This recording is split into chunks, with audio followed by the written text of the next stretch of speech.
And a pleasant Thursday morning. So nice to see you. There we go. Hey, how's it going? Oh, I forgot to take these guys off here. But, yeah. My Cody says hi. Welcome.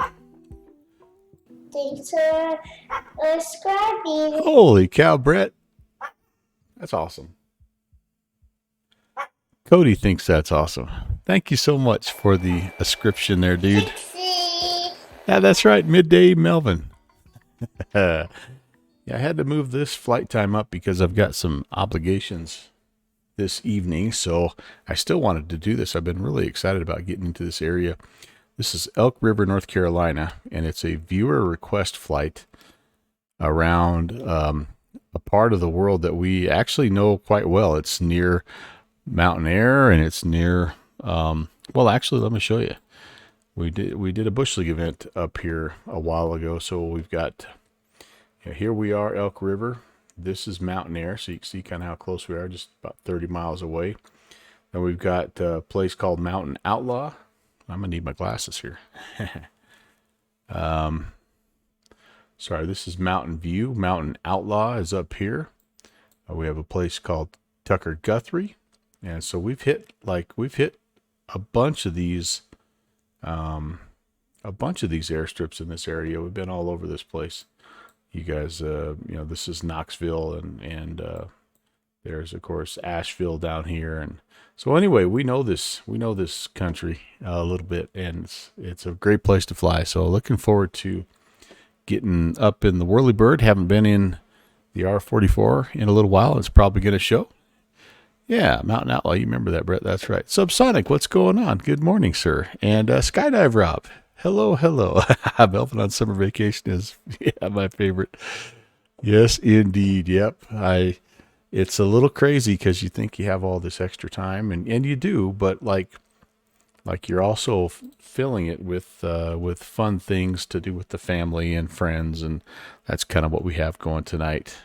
Initially, we thought we might have the junior first officer and his mom and dad and baby sister coming as well, but they are unfortunately not going to be able to make it until tomorrow. So, yeah, but anyway, regardless, we'll be able to do this. We'll be able to get all of our prep work done, get the house ready to go and all that good stuff. And yeah, it'll be good. I know. End of summer does creep up super fast. There's no doubt about that. Yeah, lurk away there, Rob. Lurkers are always welcome. No question about that. All right, I need some fuel in here.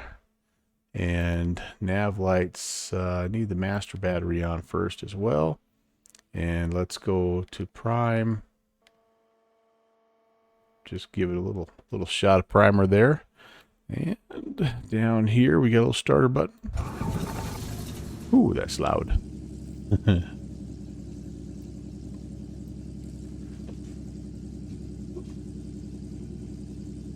I'm going to check on this sound. Oh, that should be okay. It's loud in my headset. There we go. All right, let's put the guard on there so we don't accidentally turn the fuel off. Get the alternator going. We've got the engage the clutch here, and put that guy in. And hello, Mr. Jetpack. So yeah, if you want to fly along, guys, again, you're welcome to, as always. You don't have to necessarily even be in a helicopter if you don't want. You can be in a fixed wing plane. This would be a great place to fly. Really anything. It's got some smallish, challenging strips, and you'll see a few. I think at least 2 of the landing strips are grass strips. So, yeah, join me or just hang out in the chat, whatever you'd like to do. Let me get altimeter setting here while things warm up. This is going to be, we're just going to have to use the field altimeter. We're at 3,468 feet, so we're up here a ways. 3468. Let's get that set here.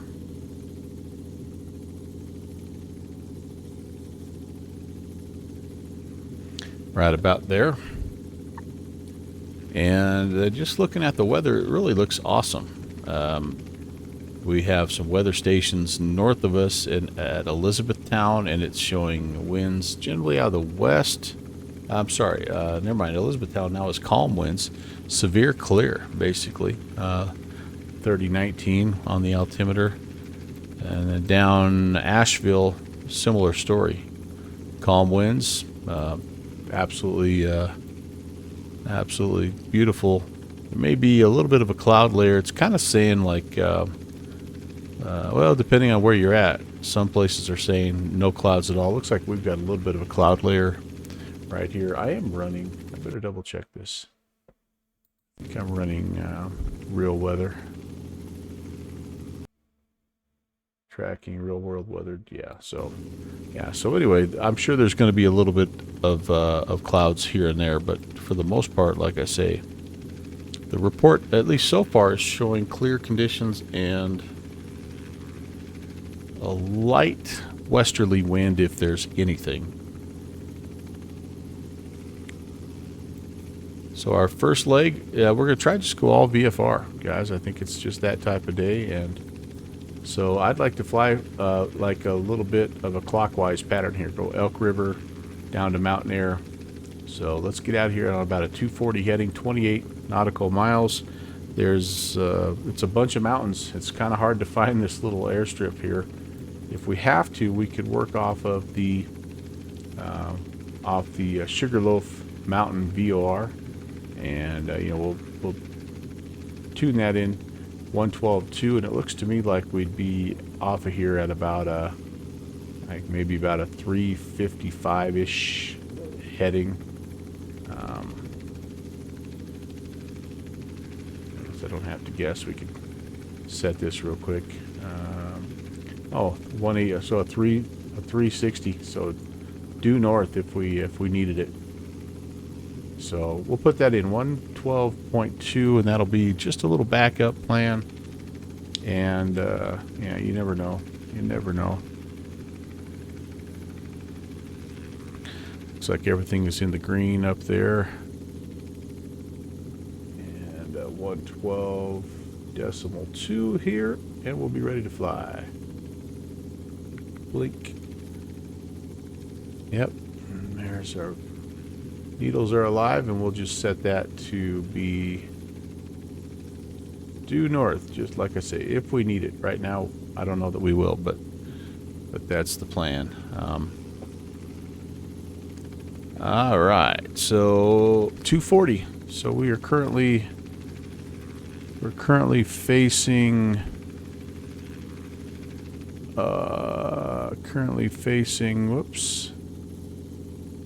currently facing northwest, so just a little bit of a left-hand turnout here. I think what we'll do is a ramp departure, and we'll probably just try to fly runway heading until we have enough altitude, and then we'll turn 240, just a little bit of a left-hand crosswind departure. I'm on 2280, and am I squawking anything? No, I'm not. VFR, let's turn this on. VFR, ALT mode, and yeah, I think we're ready to go. Let me make sure I'm talking to people just in case no ATC right now, but we'll just make a little radio call. Elk River traffic, helicopter 11816 is going to make a ramp departure.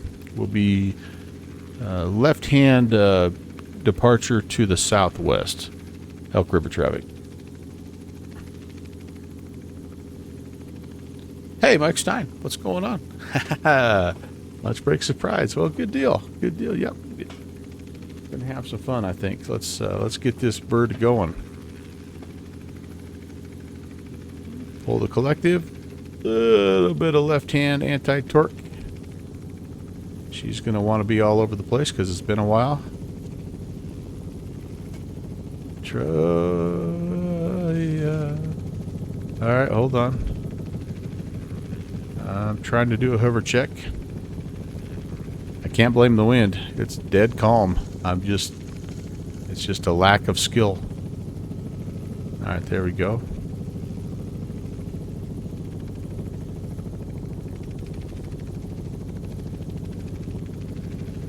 Okay, hover check where everything's in the green.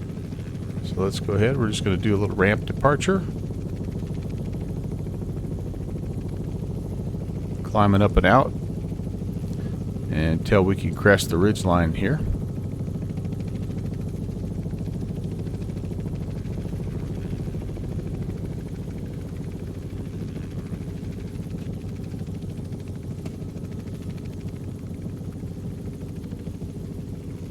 Very, very scenic area. Really appreciate it. And I have done a bad job. I don't have a lot of viewer request flights, but I've been trying to write down those that have come in. But what I forgot to do is write down the person that has told me about the area.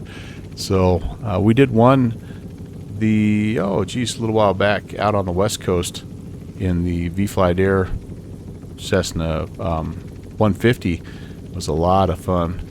But again, I had forgotten to write down who suggested it. And such is the case here today. I don't remember. But I appreciate it. If it was you, thank you. If you come across this video later, thank you very much for the suggestion. I love it. I love discovering new places. Unfortunately, Elk River is the only one of the sceneries that we're going to visit today that I don't have a little bit of an upgrade for. It was just all default. I think we can turn 240 now. All the other ones have had some work done to it, either for a Bush League event or otherwise, like Mountain Air. There's a scenery package out there. It used to be a freeware scenery package out there. I don't know if that's still out there, but now there's a payware package. And I think what we've done is take the freeware package and modify it, put some Bush League stuff in it. Same with Mountain Outlaw, Mountain View, and Tucker Guthrie. So hope you enjoy. Let's keep our eyes peeled. Mountain Air is up 4,500 feet, so we got a little bit of climbing to do, and there are some peaks in this area up over 6,000. Malcolm, hey, good morning. So we have to be ready for that as well.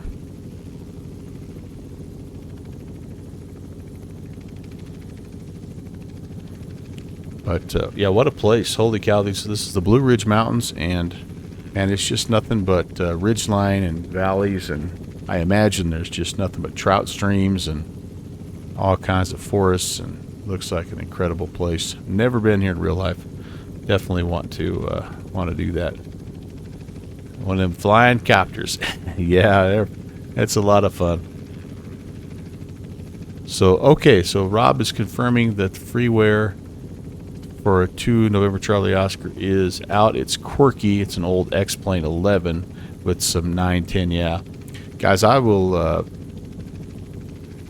try to go back and research.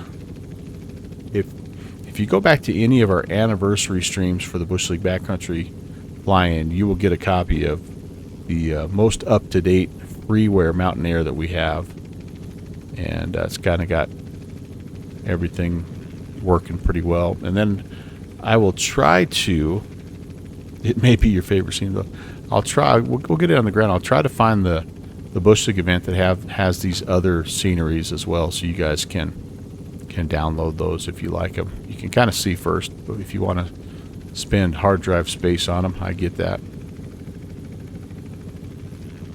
Alright, we've got happy engines here.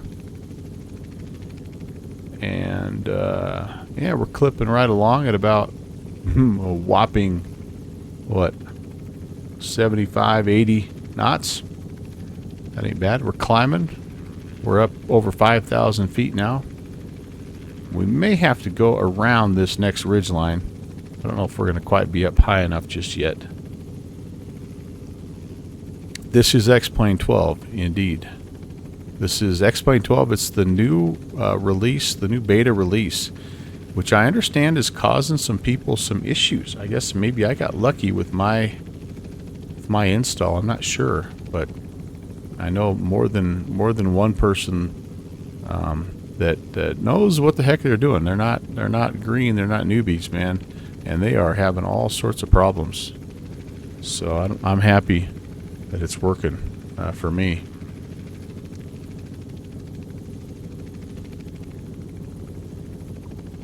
Oh no, yeah. Well, I'm sure the developers are going to have to play catch up like they always do, but that's too bad. Broken the Integra. Isn't that how that goes, though? You fix one thing, you break another? Ah, okay. Skydive Rob, thank you. Posted that in the X-Plane 12 channel. Thank you. Thank you. Yeah, it's a great place. I have a feeling that it's a place that the common man, the average Joe, doesn't really get to go to. It looks like pretty exclusive, you know, resort type property. But I could be wrong. Could be wrong.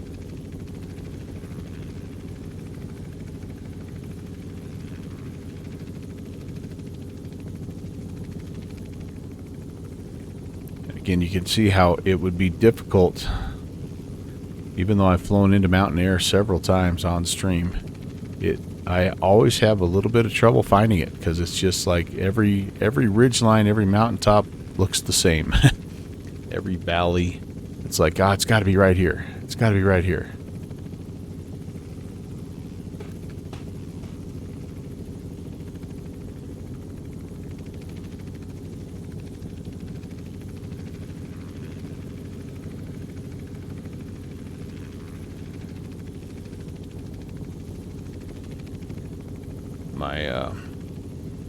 My nav log says we should have expected about a 20-minute first leg, and of course, guess who forgot to set his timer?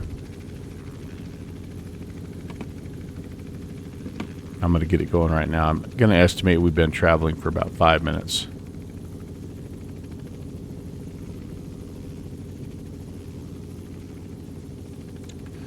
All right. Hard to do stuff like that when you're flying the heli. It doesn't take much to get sideways. And, all right, 5,500 feet. I'd like to get to a legal VFR westbound altitude of 65. So I'm just going to continue the climb. Continue this roughly 240 heading. I'm sure we're getting some different winds here in the mountains, but again, generally speaking, all the airports that were in the area that have weather reporting stations are showing it's a pretty calm day. I have not done FSE, Rob. I set up an account a long time ago, but I can't think if I even have done, like, if I've done 2 flights. That's probably the most I've done. Oh, and so Mountaineer's a huge FSC hub. I gotcha. Okay. Yeah, what a fun place to have like a base. That'd be great. Have an FBO there. No, it's a cool concept, and definitely was intriguing to me. I think it was back when I was in FSX. You know, just to have missions to fly, but I ended up at the same time. I ended up downloading Air Hauler, which was a similar kind of product, and the user interface was just so much easier with Air Hauler that I kind of never got back to FSE. Yep, Air Hauler 2. That's right. Yeah. So you kind of know what I'm talking about.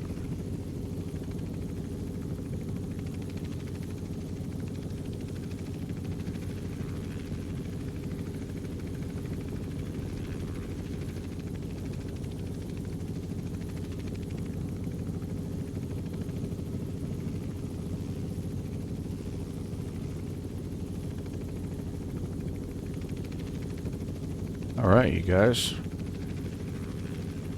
We've stayed below the clouds. I think we're going to be okay getting up to 6,500 and around.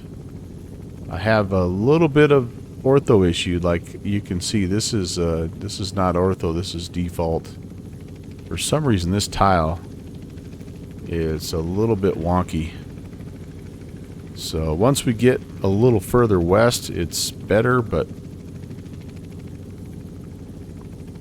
yeah, I've had issues with this tile in Ortho for XP. So right now it's currently just default, which still looks pretty good. Oh, you were more asking Malcolm. I got you, Rob. Sorry, I'm only half paying attention.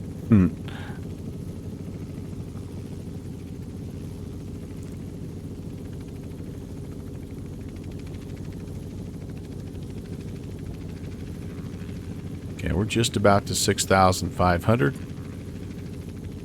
Airspeed's a little bit lower, a little bit slower right now. We've got a little bit more manifold pressure we could give if we needed. I don't think we need to, though, honestly.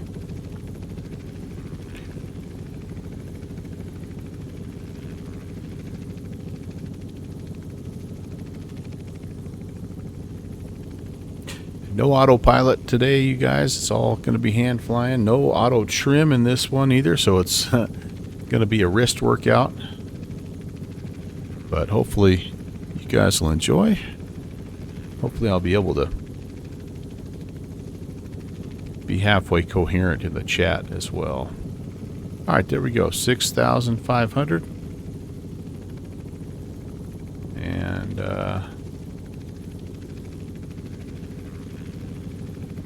try to get it as level as we can. Stay in 240. Been going for about 10 minutes, roughly, on a 27, almost 28-minute first leg here.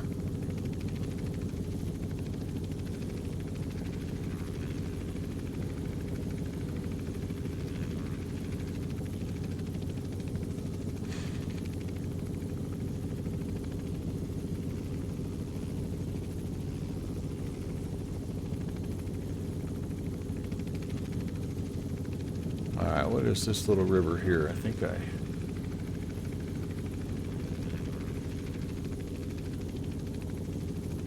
Whoops, that's not descend. Sorry about that, guys. Overspeeding and getting off course.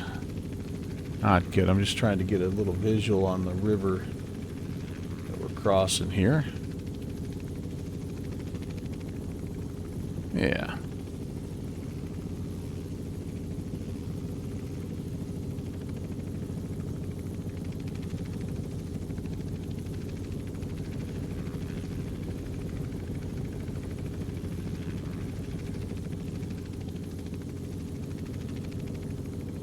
Oh, so Air Hauler 2, those guys are going to get something out for Microsoft Flight Sim as well. Nice. Very nice.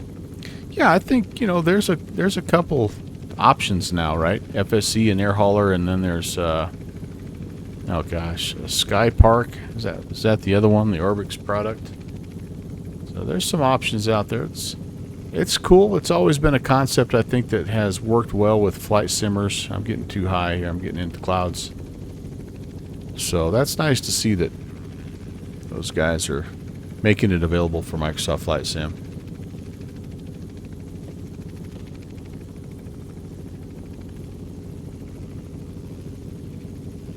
Oh, they're already available.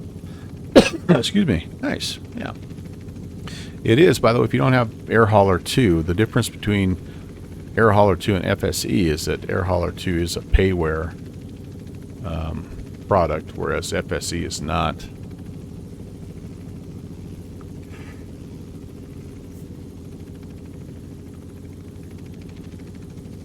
Oh, you're not a big fan of the ferry jobs, Malcolm?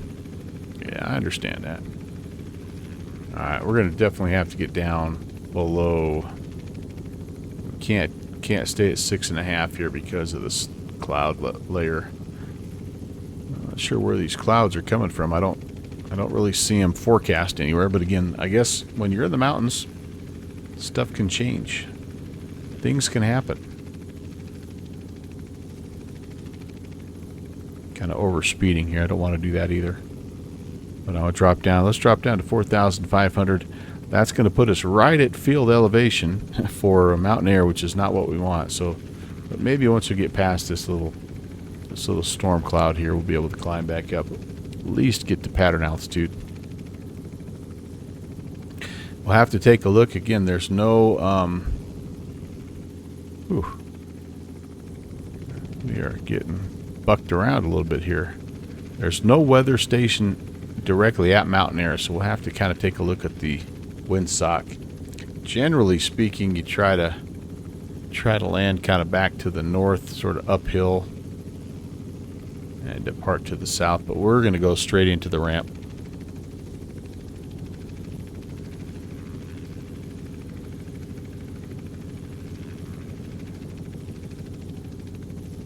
How are we doing here?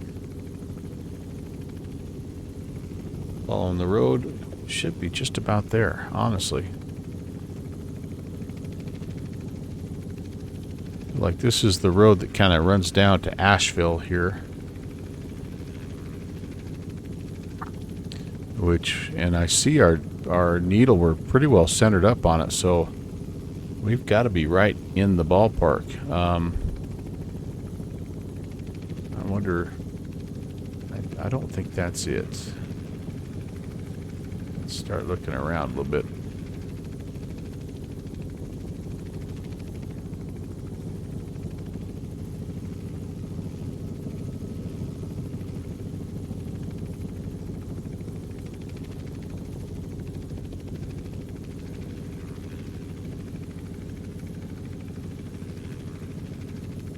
Might take me a minute.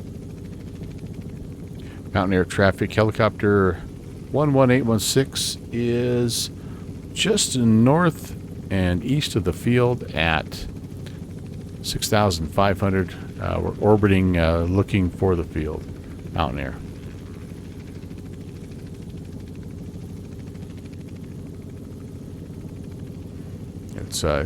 It's up on like one of these little arms. I don't think that's it, but maybe that is.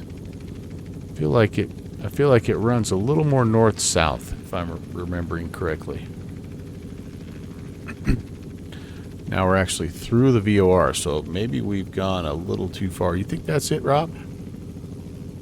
It's got a golf course too, so there's the golf course. Yep, I think it is. I think the airport, the runway runs this way. Oh yeah, there it is. I can see it now. All right. Mountain Air traffic. Helicopter 816. Whoa. There was a sim pause. Gotta slow down here. Wow, that really caused some issues. All right, let me try that again. Mountain Air traffic, helicopter 816 is north of the field. Now we're going to enter a right-hand traffic pattern, landing to the north into the ramp area. Mountain Air. All right. Let's couple things here. Let's get the power set. Let's see if we can get ourselves turned around.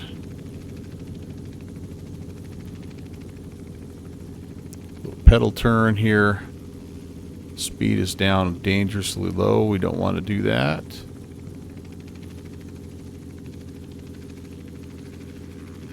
Just want to come here, fly a little bit of a right-hand traffic pattern. Yeah, we drifted a little too far. Boy, when that scenery loaded in, holy cow. That's the one thing I've noticed about the new update is there's some stutters around the scenery area. And not just with add-on scenery. Like this is definitely got a few different, things added on to it. But even the default stuff has had some stuttering issues, at least in my aircraft. All right, so that's where we want to be. Mountain Air traffic, helicopter 816, right downwind. And again, we're going to be landing back to the north, but directly on the ramp.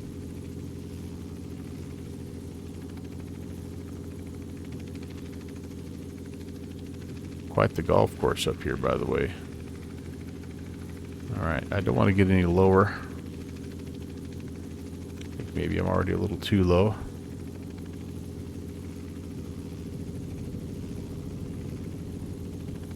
It's runway 33 that we're landing here. Mountain Air Traffic Helicopter 816 is right base, runway 33, direct to the ramp and turning final. Oops. 32, I guess.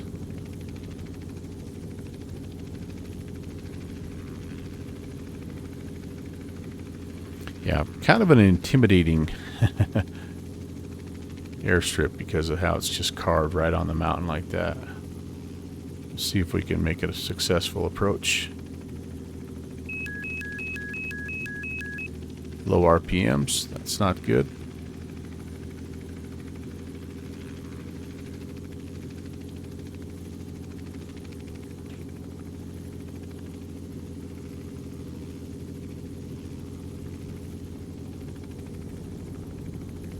Alright. Got to avoid the trees there, Melvin. And the golfers.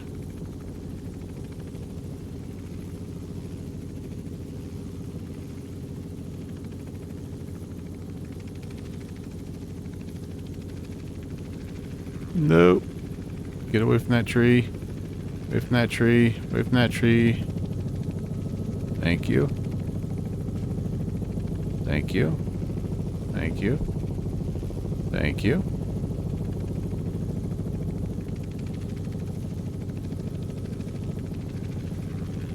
Little rusty. Little rusty.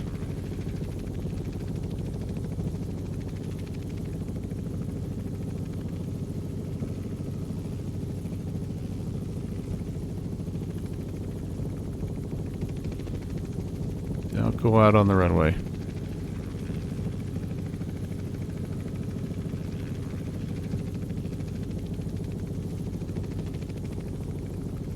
Whoa.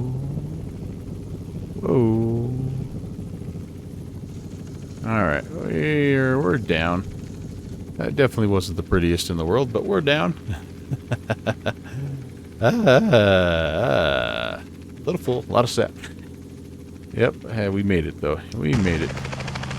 So yeah, here it is. Yeah, it's been given the Bush League touch. And looks fantastic. One of my favorites. It's the kind of the unofficial home base, I guess, of the Bush League backcountry fly-in. But amazing. Let me see if I can find the scenery pack here for you guys. Ah, that was a little work, guys. I'm not gonna lie. How are we able to set this baby down on those little platforms? I don't know. I've got to practice some more. So, all right, December. So here we go. Idaho. Nope. So if you want the, let's see, Bush League flying number 37. Yeah, this actually is the one you want, guys, because this has modified Mountain Air. It has Mountain View, which we're heading to, Mountain Outlaw, and Harlan. Yeah, okay, so let me throw this link in here, and I believe all this is still active. Go check it out, and that should give you everything that you want. By the way, the Bush League backcountry flying is coming up here the first Monday of August, which is actually August 7th. So be ready to rock and roll. I almost have everything ready, and I will be putting information out on the downwindsim.com. Yeah, you're welcome, Mike. You're welcome, guys. Enjoy.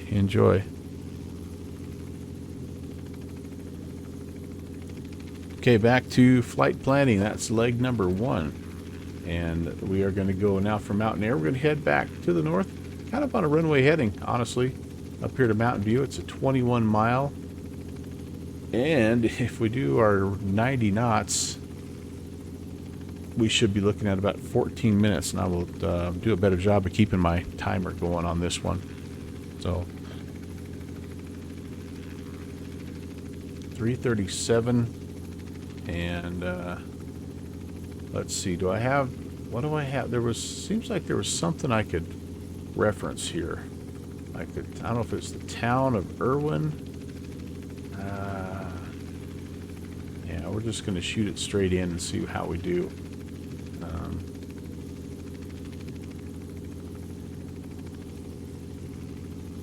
We've got a VOR, Snowbird VOR we could use. If we go Snowbird VOR 1088, here's a 053. That's pretty close. Maybe a like a 050 off of Snowbird. Let's put that in 1088 050. That'll at least let us know if we're getting close. 1088 050.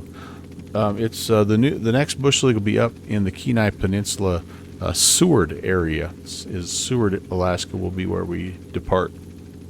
1088. Come on, baby. Got a little bit of an issue here. It's not glitching a little bit here, guys. I'm sorry. It's not letting me turn the... Now it is. If I come out, if I scroll out a little bit, it lets me. 1088. Okay, there's that. And what do we say? Like 050, we're thinking.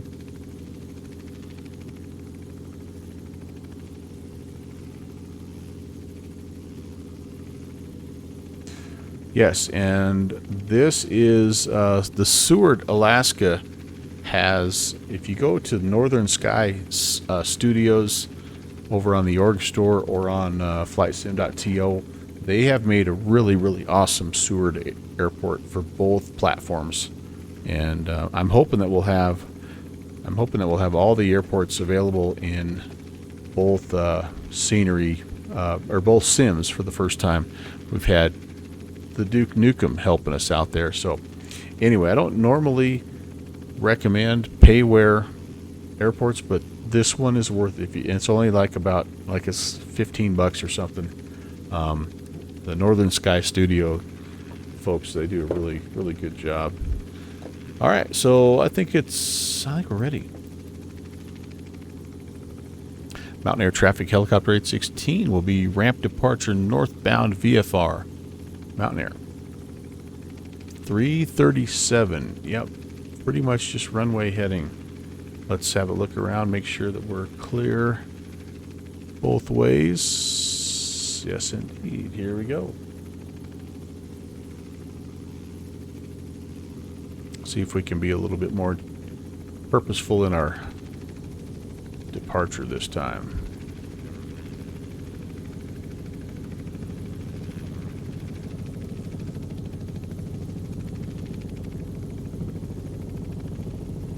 Yeah, it's a little better. Spin it around, avoid the tail dragger. And away we go.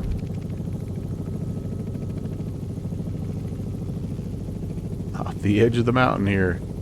Ooh-wee. What a view. What a view. Wow. Alright, let's get the timer going. Again, we're looking at just about 14 minutes for this leg, a little bit quicker. This is a grass strip located at 1,500 feet. So I'm thinking 4,500 is going to work. I do see we've got a 5,000 foot like ridge line here that we got to negotiate in between here and there. Yeah, I think you can see it right out in front of us. So we will try to climb up and over that, and then we'll just pop right back down here. 337 is where I'm wanting to go. 337.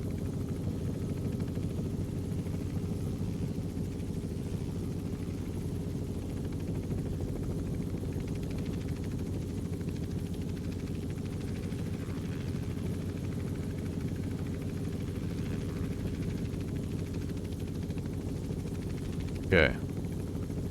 There we be. Let's try to climb a little bit here and get up and over this. I think that this little head wall is what we got to get over. And I think we've got the visibility to do it. 15 bucks? Yep, not bad. Not bad.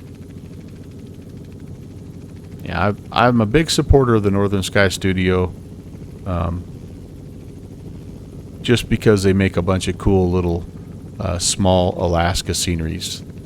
Like if you look at, if you just search for him or her, I don't honestly know who it is, but if you search for that developer, you'll see that it's just all kinds of like Talkeetna, and you know, he's done Homer, I think, and Kenai, and I mean just a bunch of the little places that I like to fly, and reasonably priced.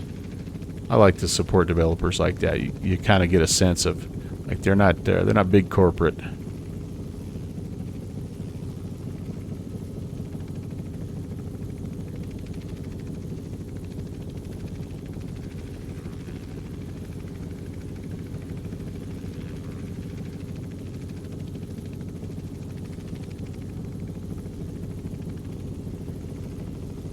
A little bit of a saddle here we might be able to shoot, because we're just not climbing like we were before for some reason.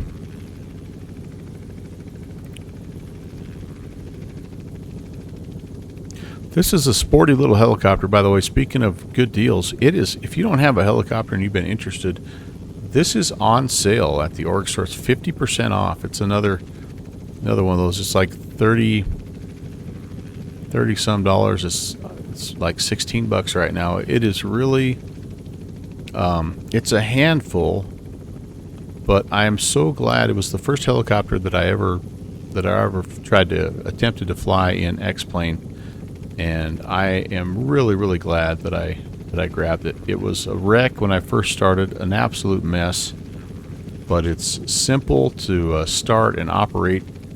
You can get flying quickly, and it forces you to learn just the different muscle memory that you need to fly a helicopter. And then every other helicopter that comes after this, it's not easy, but like easier.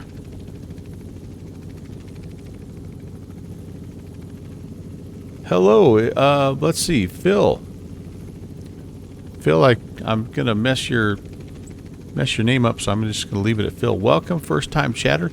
This is X-Plane 12, and it does have ortho, but not right here. This tile, we talked a little bit about this tile, for some reason has some issues. So it's actually I might be off the tile, and I might be into ortho, but yeah, when we get a little bit further north, for sure we'll be maybe even over this ridge line, we'll be into ortho. So yeah, the majority of what you see today will be X-Plane 12 with ortho. Yes, it really is. I've got a couple extra things running with it. I've got Global Trees, which is a paid add-on, but it really does a nice job giving you the correct trees, 3D trees, and then and I also have X World, so that fills in the buildings and things like that. But yeah, it's those two little add-ons. It is quite nice. Very happy with it. Of course, you know, if you're in Microsoft, like that's what you get just out of the box. It comes with all that. Worldwide ortho programmetry, nice trees, buildings everywhere. But you can make your X-Plane compete for sure. All right. You've been all over the place here. Yeah, the nice thing about that global forest is, like, if you get up here, you get a mix of pine and some other, you know, appropriate broadleaf trees. I'm not an arborist, so I don't know, but like you go to Alaska, you get trees that are specific to Alaska. You go down to Texas, you just get the right kind of tree. We used to joke around and like in default X-Plane 11, like you'd get just the same mix of trees everywhere. So you'd be up flying around the mountains, you'd have palm trees. So that was the joke for a while, is the beautiful mountain palm trees of Idaho. And this add-on just kind of takes care of that. Well, thank you, Phil. I appreciate that. I sure enjoy the heck out of it, and I'm overspeeding the helicopter right now, guys. I don't want to have a catastrophic failure of this Raven, but yeah, thanks. I appreciate it. It's an awful lot of fun. It still is a great sim. I like what they're doing to it. This is the latest beta update, so it's it's done some nice things, especially when it comes to clouds. I'm not running any kind of a cloud or environment enhancement. I'm not even running active sky right now. And yeah, the clouds look nice. Although I'm a little bit curious. It's all the real world METARs are showing clear conditions, and I'm getting these clouds here. So I'm not sure if there's a little bit of a discrepancy there, without a doubt. And it did feel, well, the winds actually felt pretty good on the ground, I'll be honest with you. So, because it's supposed to be generally calm. The performance also has improved, although I am getting some stutters here and there. Alright, I seem to remember that we are looking for, there's this river bend. I think we're kind of looking for something in this area, guys, for Mountain View. But appreciate you coming in there.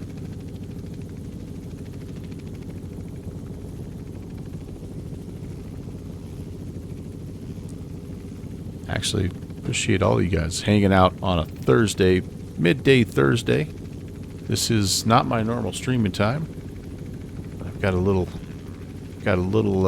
conflict later on tonight, so, and I wanted to fly up here. I was really, when the person who requested this area made the request, I'm like, oh yeah, twist my arm. I love it up here. Yeah, so I think we're getting close here, guys. I think we're just down right in this corner of the river. I kind of remember that. Or maybe it's here. I see a building. Better make a radio call. Mountain View traffic. Helicopter 11816 is southeast of the field, descending through 4,500, and we're going to overfly and check the wind. Mountain View. Alright, let's pull some power off. I don't do a very good job of managing my speed and my power in this helicopter. There's no, I mean, that's actually kind of my bugaboo in all helicopters, is I just do a really marginal job of that, and then I end up kind of like I am right now, way too high, and I've got to cut a bunch of altitude, and you want to do that in such a way that you don't pick up a bunch of speed, and that's just, again, kind of it's a little bit of an art that I don't quite have yet. But at least we get a nice high view of the area, and maybe we can see. Yep, I see where we're at right down there. You can see the airstrip right here. Awesome. We're going to come into the ramp. Pentagon's here. Hey, Rob, what's going on? I got to get down all the way to 1,500 feet. So I've got 3,000 feet still to burn. Mountain View traffic. Helicopter 816 is over the field. We're just going to orbit here to the north and make an approach directly into the ramp. Mountain View. You failed math, Malcolm. Hey, no worries. Low RPMs, high airspeed. That's a bad combination in a helicopter, by the way.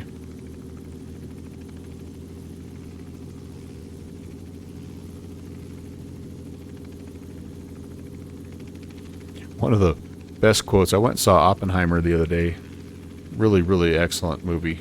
One of the very best quotes, and again, context-wise, whoops, Keep in mind, I am a math teacher, but Oppenheimer is talking to Einstein, and they're talking about a fellow scientist. I can't remember the name of the fellow scientist, but Einstein makes this crack to Oppenheimer about the only thing we had in common was like our love for, gosh dang it, our love for some kind of food and our disdain for math. Our disdain for mathematics. Okay, when it's beeping like that, that's not a good beep. That means that the RPMs are too low. What I really want here, since I'm doing about 50 knots, I should only be descending at about a maximum of 500 feet per minute to stay out of my VRS, that rotation state where you crash and die. There we go. I used to have the power settings right where I needed to. I thought it was about 1200 RPMs, but I think it might be a little bit less than that in X-Plane 12. Mountain View traffic, helicopter 816 is on a left-hand base to final for the ramp. We'll be landing to the north, Mountain View. Ooh, my buildings didn't come in here. My X world is not. I should have some buildings. All I see is the 2D pictures. That's a bummer. Trees look nice though, don't they? And you can see how we have a mix of trees here that are appropriate and specific to the area, but yeah, this is just a phenomenal part of the world. All right, let's take it in here. Let's see if we can be a little bit more controlled this time.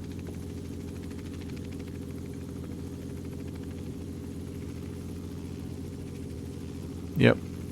Windsock is showing a little bit of wind off our left, so we'll try to point it uphill ever so slightly.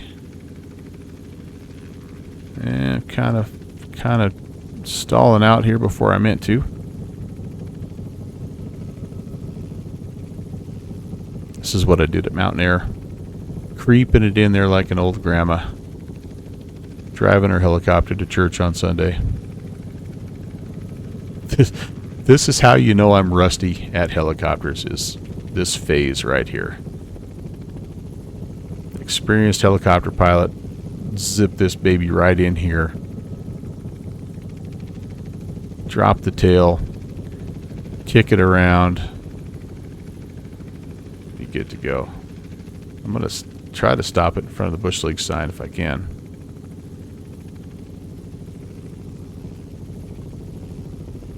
Yeah, that'll work right there. Don't want to have, it's a little bit of a hill here. I don't want to be too far back. Yeah, there you go. There you go. Safely on the ground. Yep, indeed. So it was back in November of 22. Bush League backcountry fly-in. Made that look easy. I don't know about that, but I appreciate it. Hopefully by the end I'll be good to go. Last time I flew this, we were up in Montana, and we had these really cool mountain fire overlook places, and we put a bunch of little 12 by 12 helicopter pads up there, and had a lot of fun up there. I managed to hit about, I think, 4 of the 5, and I only had to do a go around on 2 of the 4 that I landed successfully on, so I'm happy. Looks pretty much like every one of your heli landings. Now, Good Fixins, that is not true. I have seen you do your thing in helicopters. I've got a little bit of a hill here, so Good Fixins is one fantastic helicopter pilot. I have flown with him many times. Many times. All right, let's see here. Heard a rule of thumb. It's your speed in knots times 10 for the descent rate. So if you're doing 40, it's 400. Yeah, that's kind of what I was thinking too. That was Josh McCurry, right, that said that. So yeah, I was doing about 50 knots. So I was attempting to descend at 500 feet per minute, and that's, you're trying to get that manifold pressure setting just so that you can achieve that. And then you have to, like, the art of it, right? That's the science of it, but the art of it is you have to kind of be at the right distance away from your airfield so that you can achieve that glide slope and kind of get where you want. That's the part that I struggle with, but it's okay. That's the fun of it, right? That's the fun of it. So here we are, Mountain View, and now we are going a little bit of a longer, this is a 40-mile stretch. We're going to come up here to Mountain Outlaw. So it looks like a 308 heading. We should have some things that we see along the way. We're gonna cross this little body of water here. I think it's a part of a lake. I don't remember what the lake is called. Seems like we did, you know what? I think we did Cloud 9 also at one point. But anyway, I'm not going to worry about that. We do have, if we wanted to, we could actually shoot this NDB Rogersville. I don't think I've ever done an NDB in this. Should we do that? That might be kind of fun.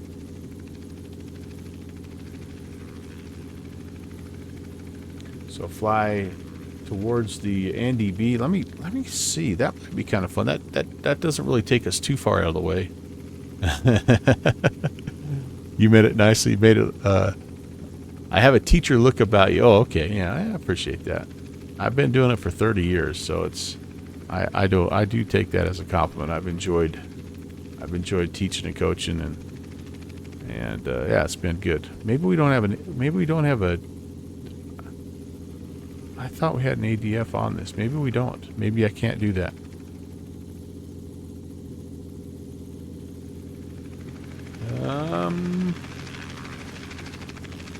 Yeah, we actually don't see an ADF, so never mind. Never mind. Anything up on the top here? No.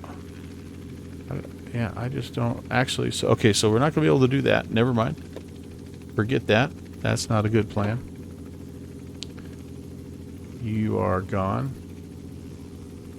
So we're a long way away from really anything here. We got the snowbird here. I guess we could still use.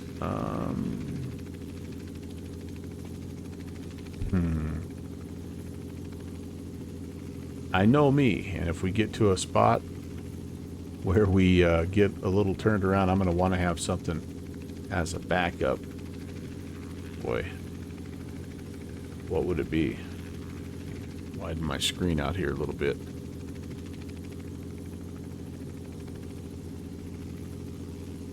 Does Bristol have a VOR? Yeah, it's over here though.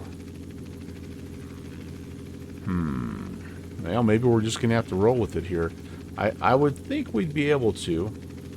So we're gonna see a little 2-lane or a little divided highway here, and then we'll run across this body of water. And I feel like this is a pretty prominent like little arm. And if we just fly right over the northern, just northeast of this little arm, we should be right on line. And then this is a river here, the Cinch River.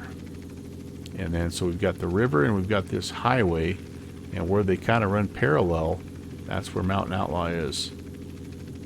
If we get to the really, really horseshoey river, then that's the Powell River, then we know we've gone too far. Okay.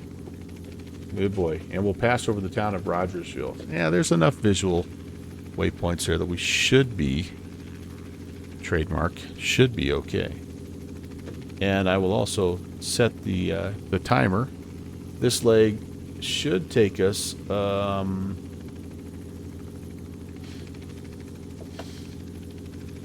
28 minutes. This will be the longest leg other than going back to Elk River.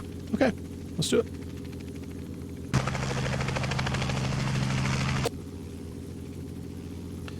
Mountain View traffic, helicopter 816 will be ramp departure to the northwest. Mountain View 308. 308. Yeah, pretty much straight out. Just a tiny bit of a left-hand turn. All right, you guys, let's do it. You don't have the hardware to fly your heli, but they sure look fun. So what I'm using, Phil, I don't know what you have, but I have just a regular throttle quadrant. It's a Bravo throttle quadrant, and I just have assigned one of the axes to be the collective, and then I have a Thrustmaster T1600 that I'm using as a cyclic, and then my regular rudder pedals. So I'd love to have a specific setup for a helicopter, but that's just what I kind of have, and it's worked nicely. It's probably the little bit of trivia that if you follow me, you know this already, but because of my sim setup with my throttle quadrant being on the right hand side and my yoke being on the left, I've actually learned how to fly a helicopter left-handed. I'm backwards basically. I should have the collective in my left hand and the cyclic in my right hand, but that's okay. I didn't know any better, and so now it feels natural to me to fly left-handed. When I sat down at Flight Sim Expo and actually got to sit in a real, a legit cockpit configuration, it felt a little bizarre, like lifting the collective with my left hand, and like it would be a little bit of a learning curve. I'm going to try to keep it about 2,500. We'll do a little scud running. Have some fun.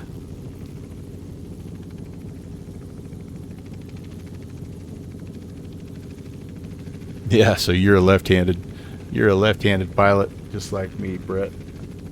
But again, if you don't know, like if you're just learning, you don't have any muscle memory built up, the brain is a wonderful thing.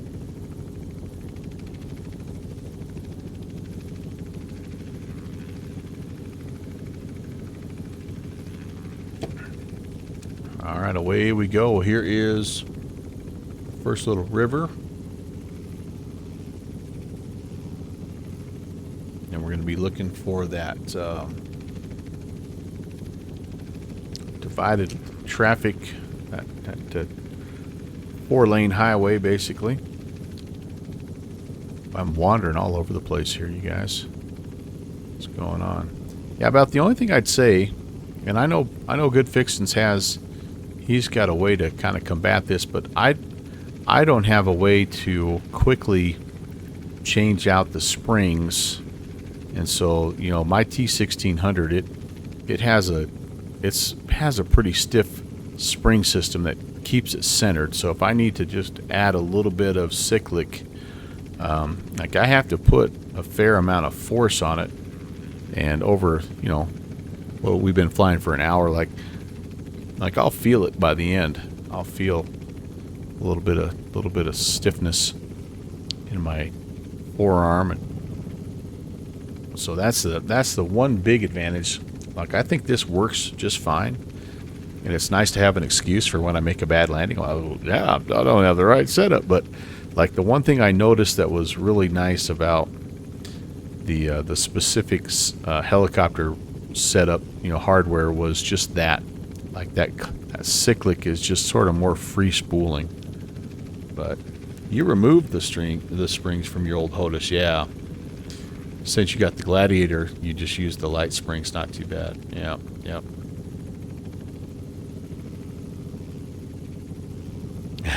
Oh, Fixins, yeah, you were just preparing yourself to be an Airbus captain. That's true. That's true. Good call. Good call. 308. I've been doing like 320 this whole time. I'm drifting way too far to the north.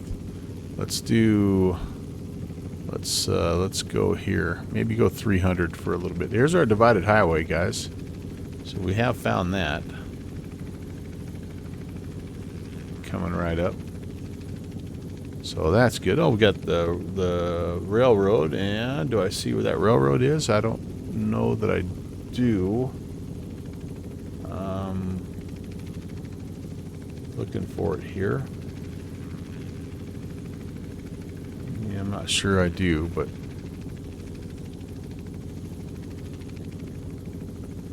Oh, I do. I do indeed. Yeah, we're roughly where we need to be. We're not too far away.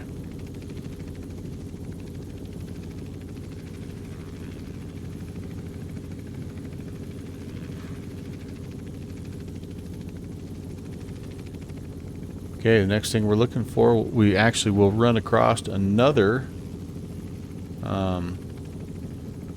divided highway here, coming up just a bit, and actually, sorry, we'll hit the lake. Should be looking for that big lake here next. Jeffrey, hello, Mr. Beckers.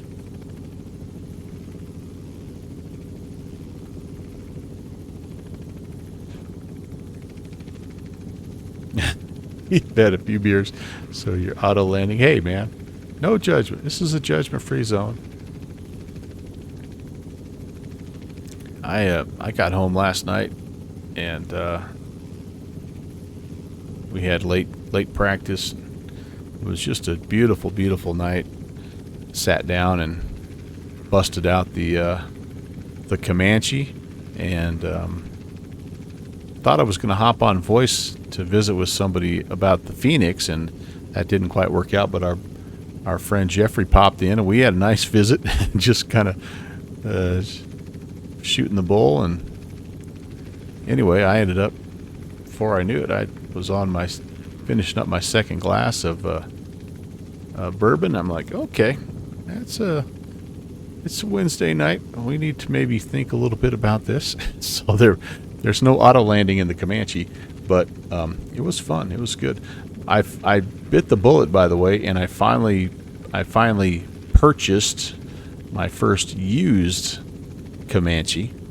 So that was a lot of fun. What I'm trying to do is it was for sale. Like, I just went on, I Googled, buy a Comanche or Comanche for sale, and there was a real life one in Nashua that was for sale, and so I bought that one, and I spawned in there, and I'm trying to portage it all the way back out to Clark County to my mechanic out there in South Dakota, so he can do an overhaul. But I'm trying to fix as few things as possible. Like, so if it says it's used but still airworthy, I'm leaving it alone. And the very first flight, and this wasn't even a problem that showed in the inspection, but the very first flight on short final, my left aileron jammed up and was unusable.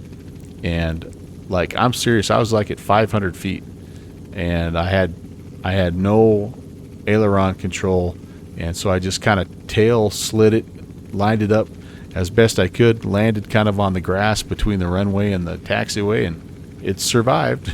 Taxied in, did a little fix on that, and then the second leg actually went really nicely. So it was kind of fun. Yeah. Now the next thing I want to do, if I survive this, is I want to go buy one at auction, because the auction option are the ones that are in the worst shape. And I want to do the same thing. I want to see if I can make it home. What's up? One of the pillows is... Who is watching the dogs down here? One of the pillows is starting to meet with the grisly fate.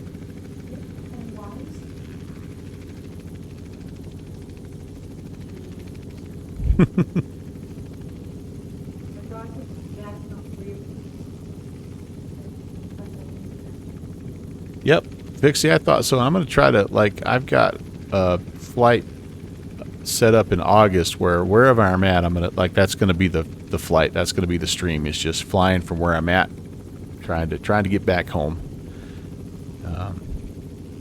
It's been fun. It's just, like, the thing I like about it, and all GA really is appealing in this way for me, is that you can just get on, and it's just really super relaxing. Last night was night, and I had to fly farther south than I wanted because there was a big storm brewing to the west, and so I'm like, well, I have to go south at some point. So instead of kind of continuing to go in my normal southeasterly direction, I had to just go a little further south, and you hit little airports that you don't ever you know, like you'd never think to stop it. I don't remember where it was I stopped, but yeah, it was very enjoyable. Listen to some music and sip on a beverage and chat with a friend in Discord and, you know, watch 2 or 3 other streamers. It's just like the perfect way to wind down. I love it.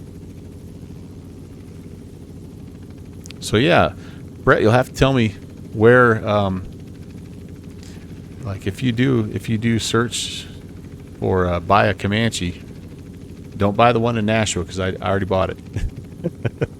But there's one down like there's one down in like St. Croix or something like that. I'm like, oh man, that would be awesome to go clear the heck down there, St. Simon or somewhere, and ferry it all the way up along those islands. And I mean, that'd be a heck of a fun.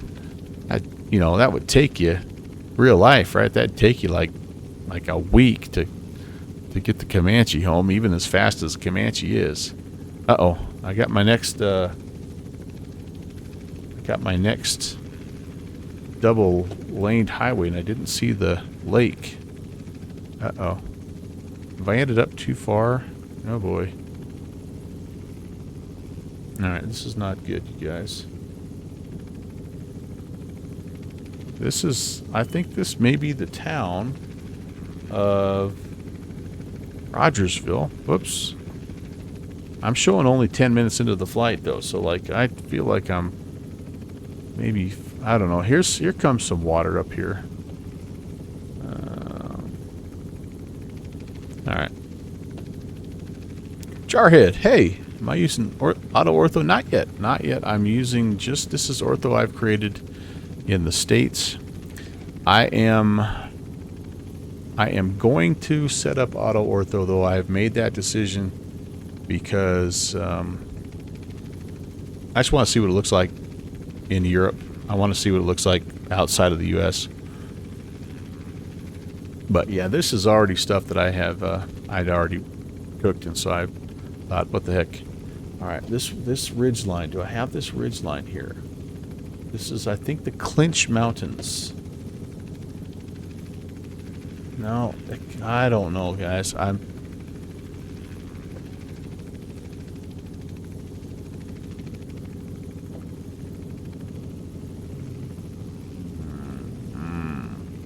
not paying attention well enough. So Jarhead, here's what has finally convinced me to do it. Is I was watching Continuum, and he was flying around the other day, and wherever he was at, I'm like, I messaged him, I'm like, dude, how many hard drives do you have? Because it looked fantastic, and it was clearly ortho. And he's like, none of this is auto ortho. I'm like, okay, I gotta really take a closer look at this.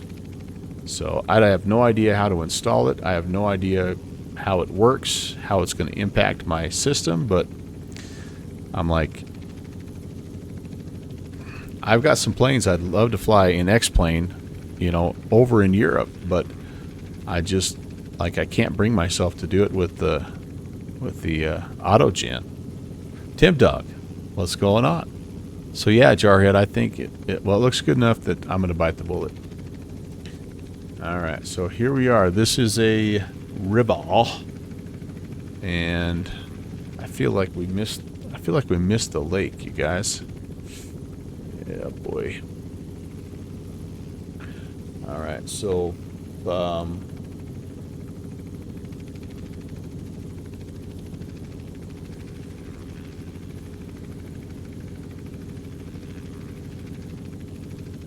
gosh. I think we maybe are getting, I'm only showing 13 minutes of a 28-minute flight. That's the other thing that I'm a little nervous about. And but we've been a little quick, although we aren't right now. I'm basing it off of doing 90 knots, which is pretty typical. So it's possible that we are, man.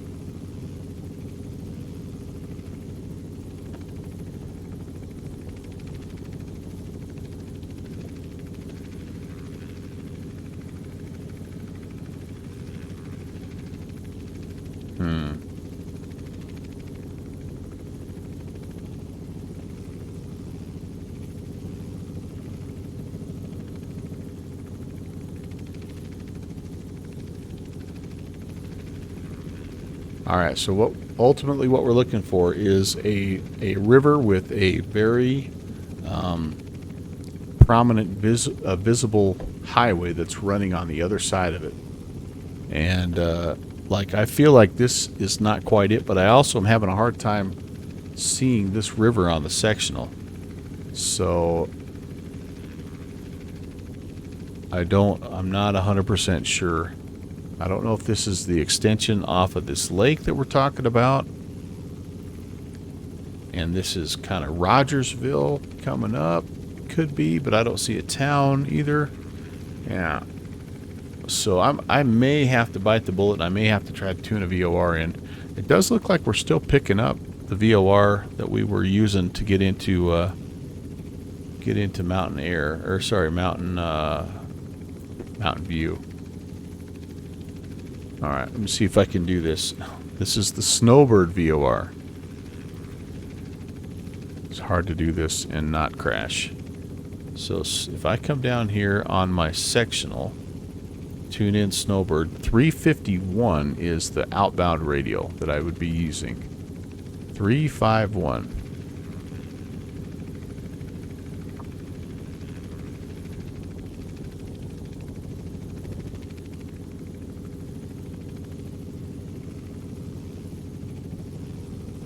Okay, so I'm still kind of north of the course here, northeast of the course.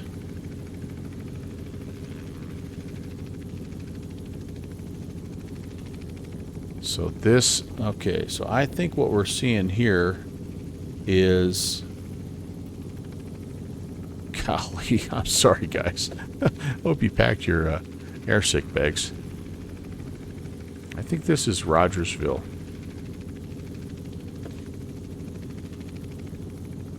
This is why you set all this stuff up before you depart.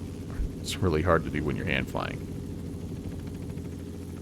Whoa, whoa, whoa. Alright. Fly the plane, fly the plane, fly the plane.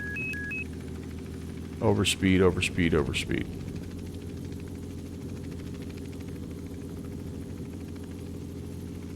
Let me get stable here. I'm way overspeeding. Oh, that's not good. That's not good. Alright.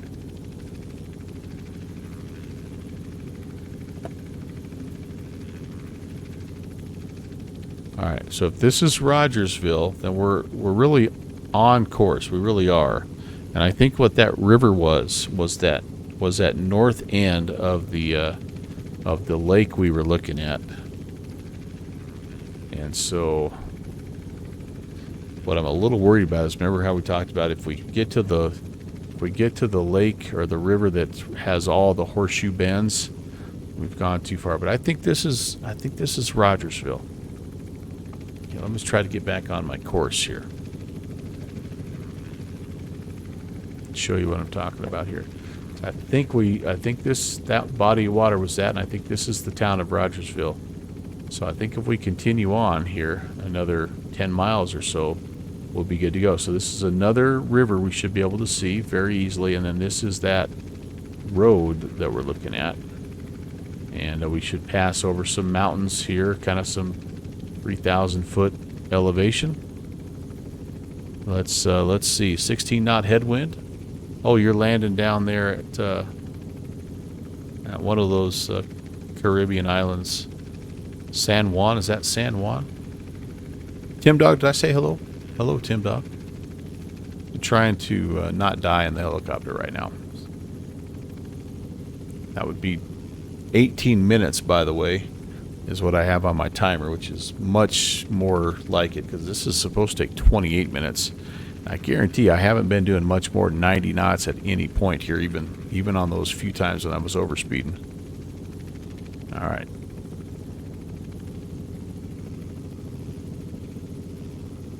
This, by the way, is, if I remember right, another grass strip, and it's down right next to the river. You're going to really like this one. Downwind Sim was the master crafter of these sceneries for this particular Bush League backcountry flying, and he just did a masterful job. Really a nice job.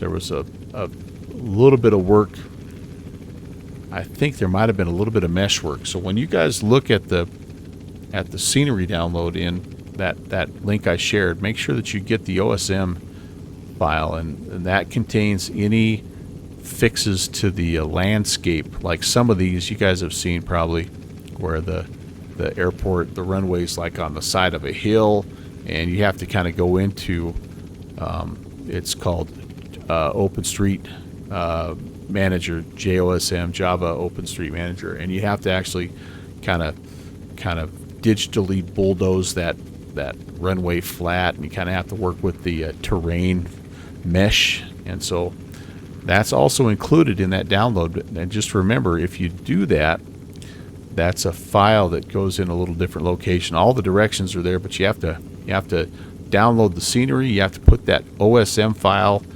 in the place where that OSM file goes, and then you have to recook the tile. Otherwise, it will not take effect. You won't see the scenery fixes. You won't see the terrain fixes unless you recook the ortho tile. So just things to keep in mind. Again, all the directions. If I don't know for a fact, but I seem to remember that was part of this scenery download. But just kind of keep that in mind. There's a chance he may have buttoned everything up in one big zip file too.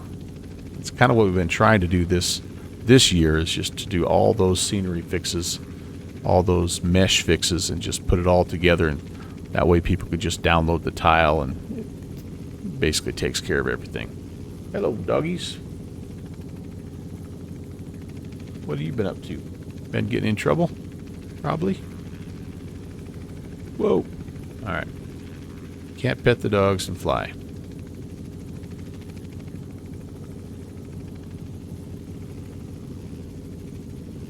Alright, over these mountains here, again, 3,000 foot mountain ranges, 3,700 actually. And yeah, that's we're a little bit where my altimeter setting is, but I think we're heading over the Clinch Mountains. I'm looking forward to going to this. I forgot when I spawned in before I went live, just to make sure everything looked good, and I forgot how cool this little strip looks. Whoa, whoa, whoa. The wind is picking up just a little bit here, maybe.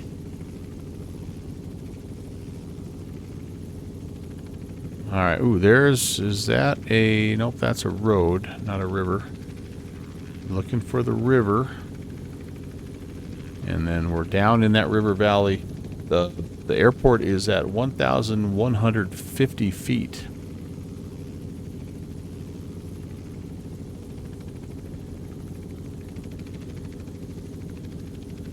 And I see my needle moving in here, so I got to be getting close. Alright. Mountain Outlaw traffic. Helicopter 816 is approximately 5 miles to the southeast of the field at 3,700 inbound. Mountain Outlaw. Alright.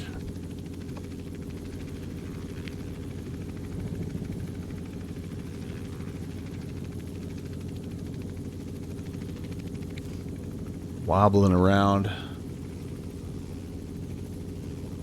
just a little bit here.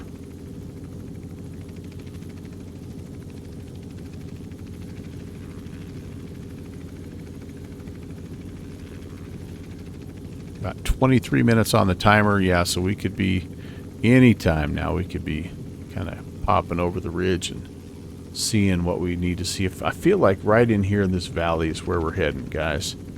I really do. I'm going to start to bring power back here to about 1,200. And let's get ourselves slowed down just a bit.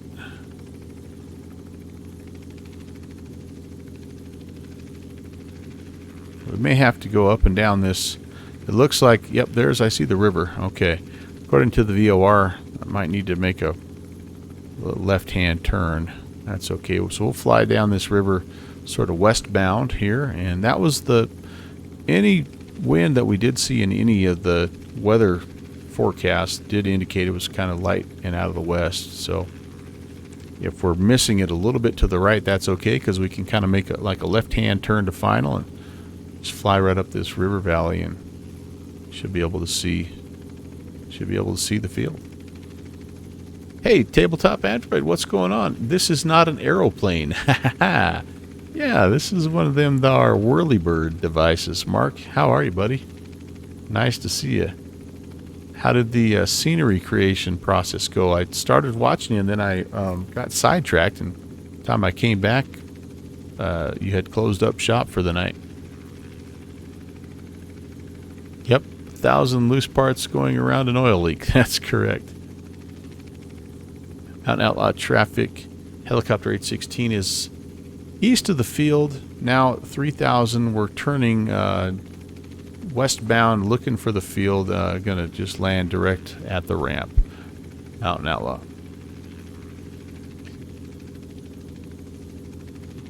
It's a fun thing to kind of get involved in, Mark. That's awesome. And yeah, you're working it in Microsoft Flight Sim, which I don't have any idea how that works, but I do know that there's plenty of work that needs to be done with those smaller airfields. So good for you. Keep it up, and just little bites at a time, and it'll be fun to watch what you create.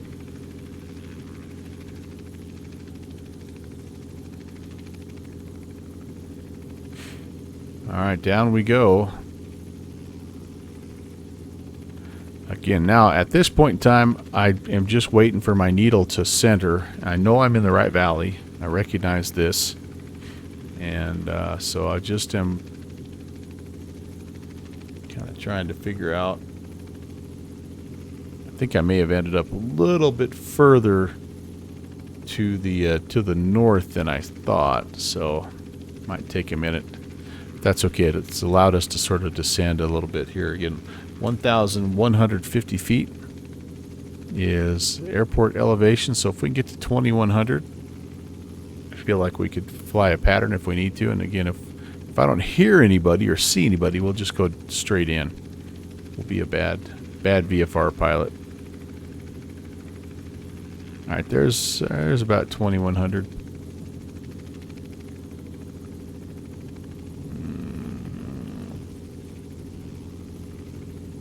Yeah, we should be getting close.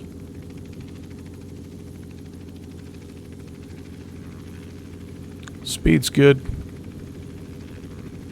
I'm going to put a little bit add a little collective here.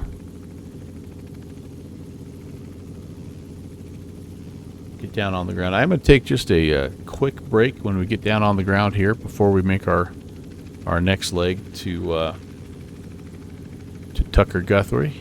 So just you can kind of plan accordingly. Again, I wonder why my not sure. So, well, some of the houses do come in here.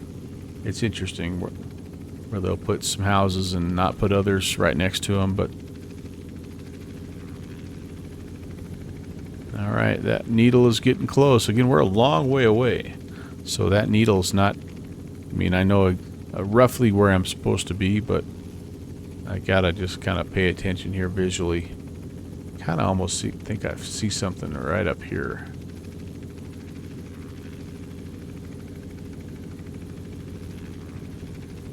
If we can find it, I promise you're going to like this. Malcolm's rocking the 7.4, the queen of the skies. Oh no, that's you're picking the next aircraft. All right, Malcolm. 747. All right, I don't know if I'm going to be able to do it on Microsoft Flight Sim, but I've got a nice 747. Yep, there it is. I see the airfield. I got a nice 747 on X-Plane that I love to fly. Mountain Outlaw traffic.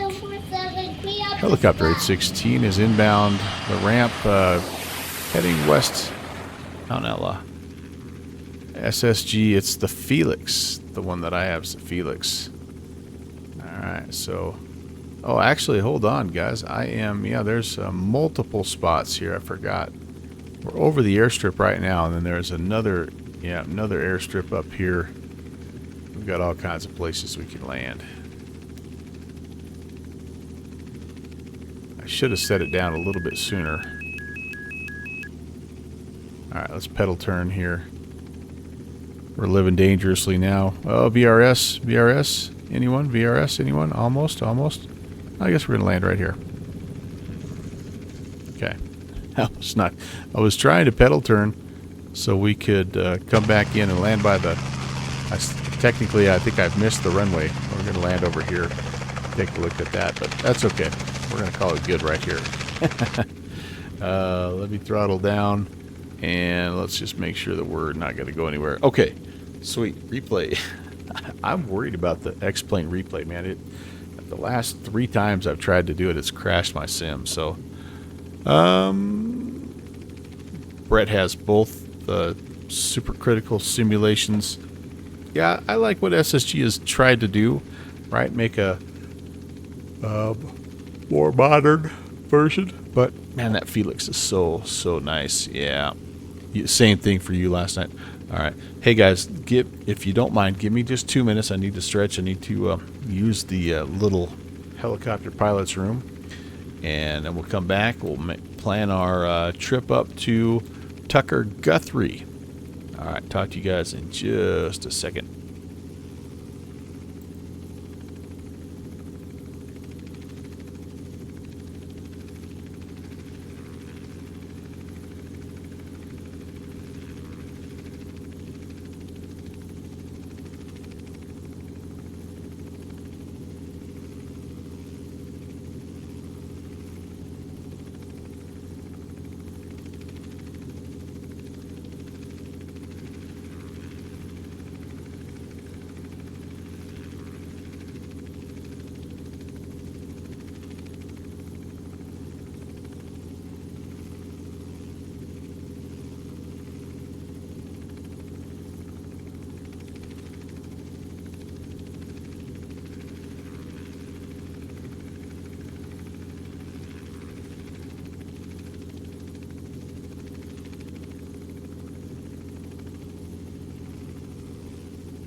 All right, you guys, we've got, so this will be a 22-mile run up here to Tucker Guthrie Memorial, which is India 35.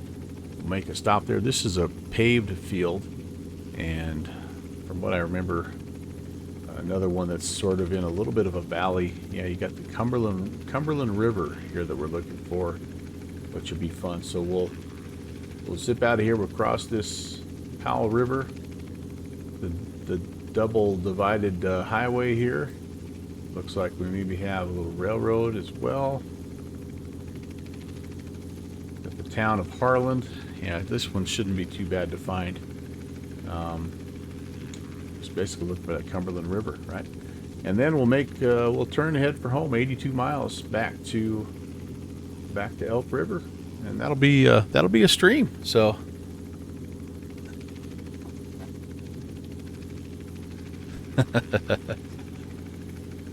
Is flight simming a hole in the community's wallet? It's a hole in my wallet, that's all I know. We want 353, so basically northbound. So we'll kind of climb up here and make a right-hand turn. All right, tabletop Android, yep, you got all the intel you need. Enjoy your day, Mark. Great to see you. Thanks for stopping by. We'll catch you on stream. Mountain Outlaw Traffic Helicopter 816 is departing ramp Northbound. Mountain Outlaw traffic. One thing I should do before I do anything else, I better make sure I've got fuel.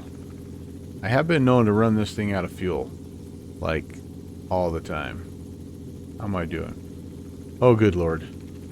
Ox tanks are almost out. Main tanks are good. I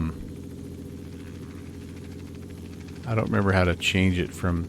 Oh, get a little grass coming through. How do I change it? Anybody remember?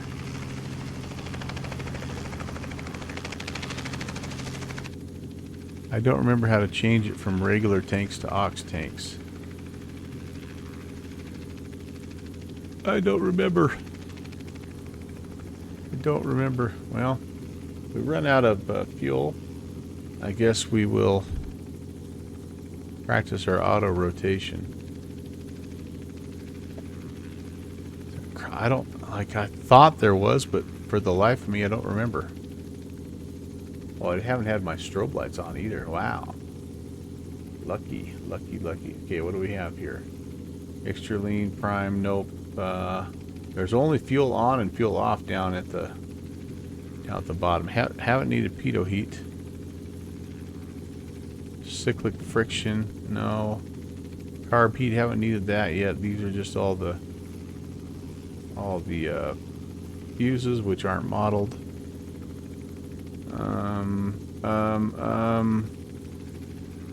Okay, I don't know. Maybe it automatically feeds. Here, we're gonna do this just in case. I just want to look. Whoops. Oh, wait a minute. Resume flight. I want to just weight balance. Let's just take a look here. Total weight, main left, main right. Yes, shows I still have an hour and 37 minutes. Yeah, what's the worst that can happen? This is only a 14-minute leg, so let's get to it. This baby ain't gonna fly itself. That's all I can tell you.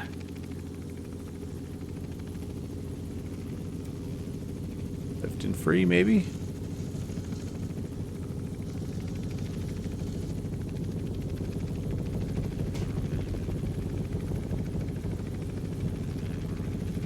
Might have to fly down the river here a little bit before I've got enough altitude to get over the hill. Well, I guess there is an alternate, a second runway down here that we made with the cones and stuff. But yeah, what a cool little spot, right? Like, you probably have to be a millionaire to buy a house down here. But if you do, you got your own private strip. And this is probably another landing strip too. I mean, it just has that look to it, doesn't it? I'm sure this is just an incredible community takes a lot of resources to live here, I'm sure. I am sure. All right, let's not quite clear that. Got to climb a little bit more. And I don't know, maybe it's very affordable to live here. I don't know. It just looks like a really, really cool place. Am I there? I think after this hill right here, I think we'll make our turn. We got to start heading 353. Starting my clock.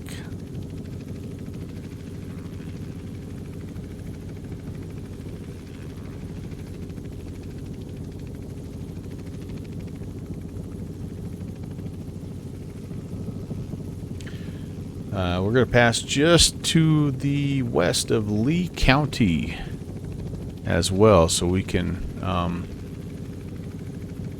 be on the lookout for that. That'll be off our right-hand side.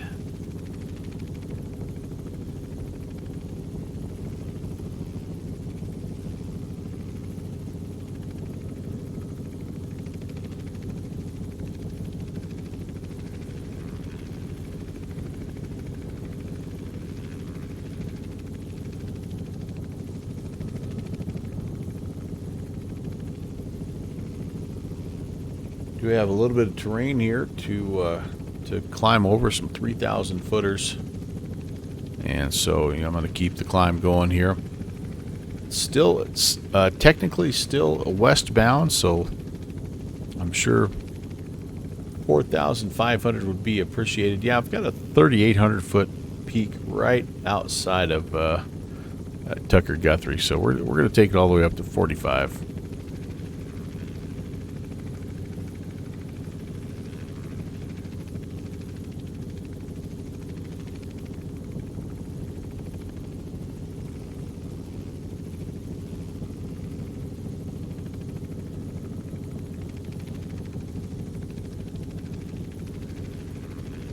Can't even really give you a good flyby shot, guys, because I get so unstable when I do that.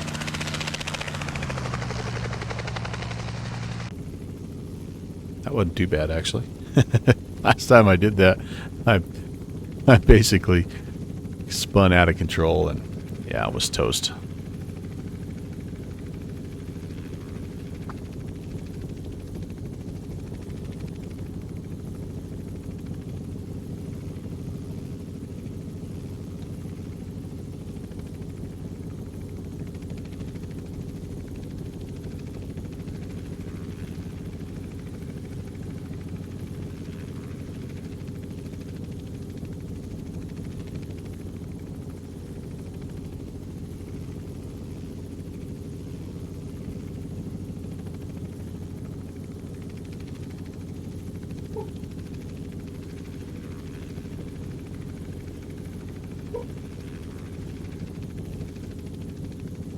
Looking for that next river here. Again, that river with all those horseshoe bends. The Powell River, that's kind of the first thing we're looking for. And then a divided highway. And then you can see the mountain, the ridge line there. We're expecting that. That'll be just on the south side of where we're heading. So we've got some time to climb. We're only at 2,700. We need another, we need every bit of 2,000 feet more here, so we're gonna try to just looking for about 1,000 feet per minute. I think that feels to me like it'd be a pretty achievable climb rate here.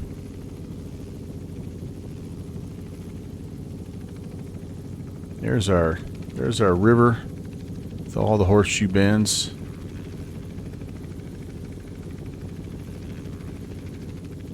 Very nice. All right.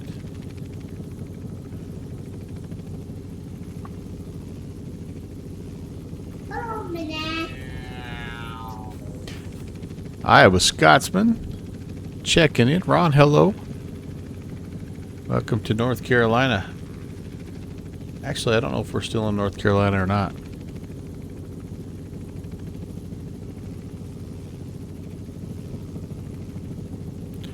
Did you, Ron, did you get that 717 going?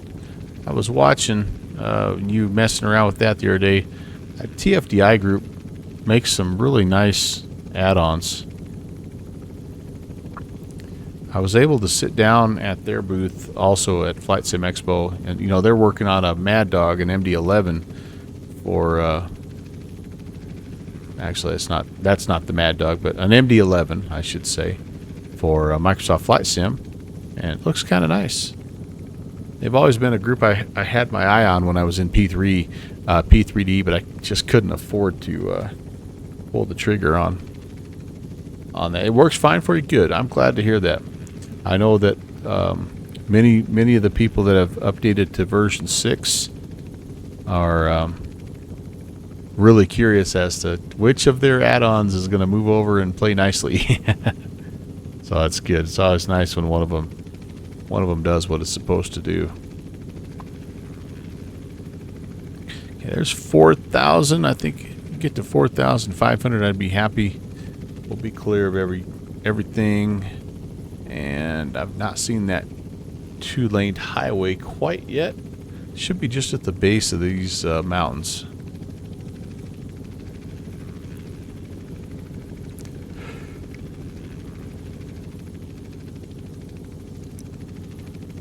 Ron, I had my first failure in the Comanche. Had an aileron jam on short final yesterday, so that was memorable.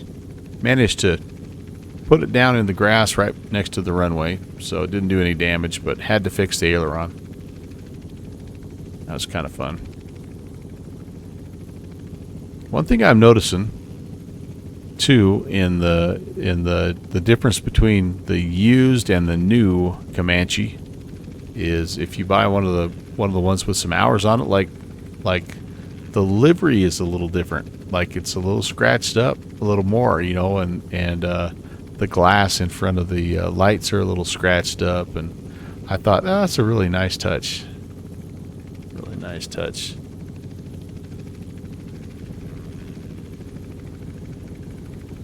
Oh, the MD-11 is also going to be available in B3D. Oh, that's really cool. All right, there's 4,500. Let's drop the nose a bit. Now we can just make some time. There's that divided highway we were talking about and the mountain range. Okay, we're close, actually. We just have to get over. This might be that 3,800 footer. And that would put Lee County just to the right of that. So I think we're just going to kind of have that guy at my 12 o'clock. And I'm going to try to aim just for the right of that peak. Whatever that is. Ooh. It's 3,800 though, so let's keep the altitude up a little bit. But man, what a cool little jagged hog's back ridge line. This place is beautiful.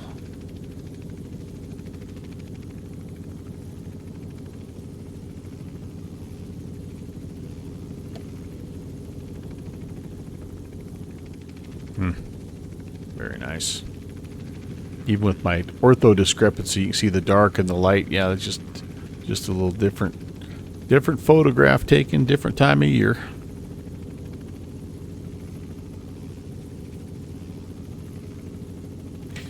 I do set failure set to normal. It's the first failure I've had.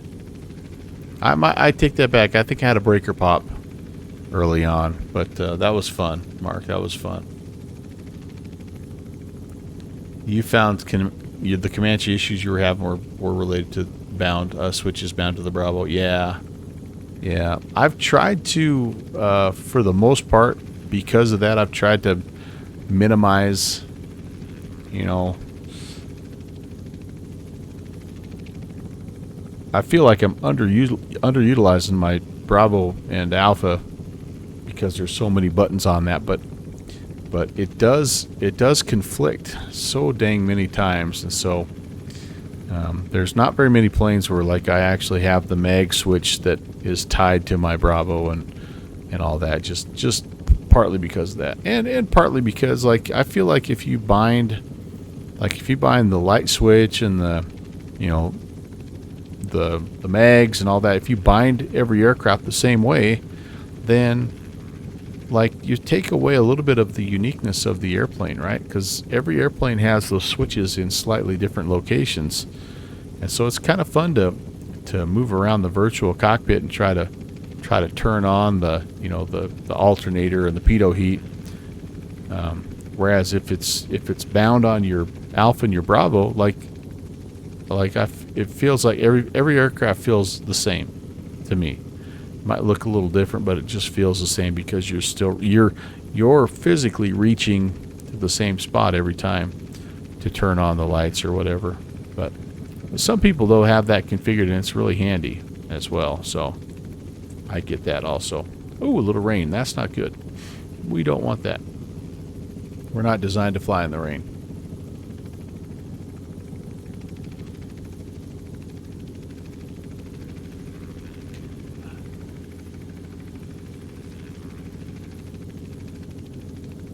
Okay, it had nothing to do with that being an auction plane.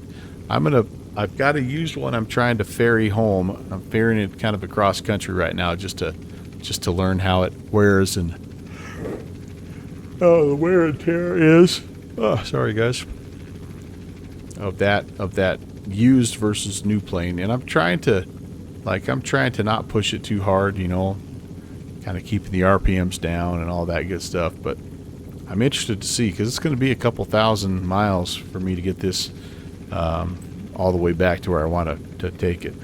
We'll see how it holds out. And then once I get it there, I'm going to do a complete overhaul and again just see how it performs. It's weird to see your Hobbs meter though with like 2,000 hours on it already.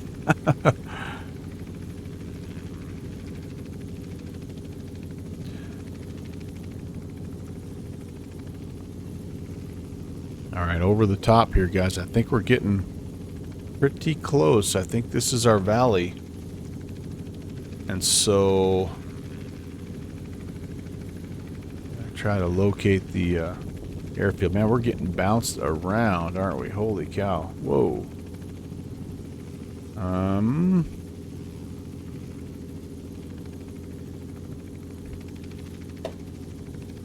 Let me zoom in on my sectional here to see. Okay. Yep, here is the city of Harlan. And then there's another city of Loyal. And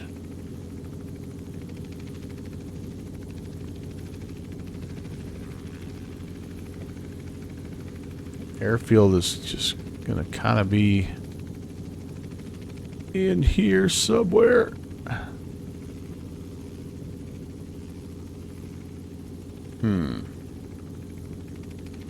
Tucker Guthrie traffic. Helicopter 816 is in the area at 4,000 feet. We're currently turning eastbound up the river searching for the field. And we're at 4,000.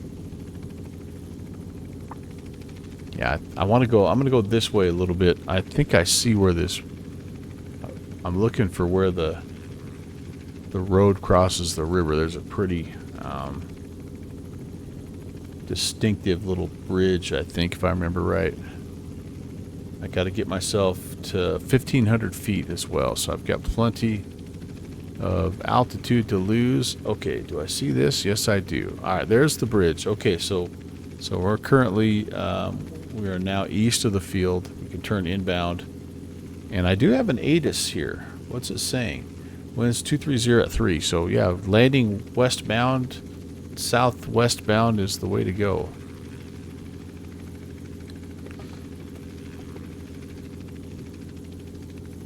$3,500. All right. Oh, there it is. I got the field in sight. Tucker Guthrie field traffic. Helicopter 816 is turning left base. We're going to be landing back to the west. Tucker Guthrie.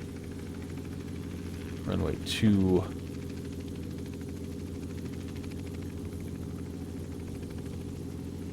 What is it? Runway 26.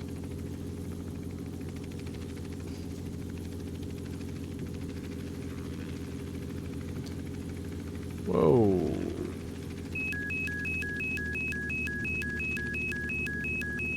Man, oh man. I may be too high for this. Wow, I'm all over the place, guys. Tucker Guthrie traffic helicopter 816 is on final 26. We're going to go direct to the ramp. Tucker Guthrie.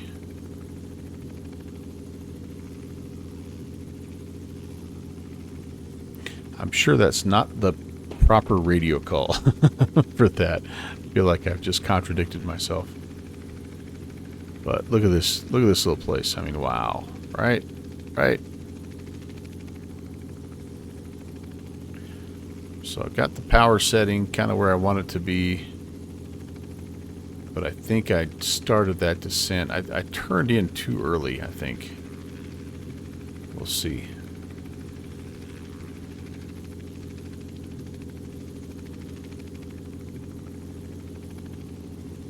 We will see. I guess I could have flown the approach right down the runway and then turned in there, but my skill level at this point is not quite there. My hand-eye coordination is not the best in the West right now. Yeah, I think I maybe need to go around. Tucker Guthrie, Heli 816. We're going to go around, stay in the pattern, left-hand pattern for 2-6. Yeah, I was just too high, too fast. Now I'm a little bit better.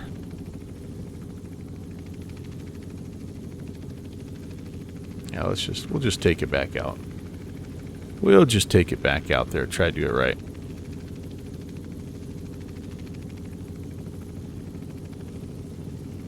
Alright. Tucker Guthrie, helicopter 816, left downwind 26. Tucker Guthrie. Let's just try to shoot an actual, we'll just fly a pattern. Try to bring it down the runway. See if we can heli taxi. Like all the good helicopter pilots. Power setting. Pretty good now. Tucker Guthrie traffic, helicopter 816, left base to final 26.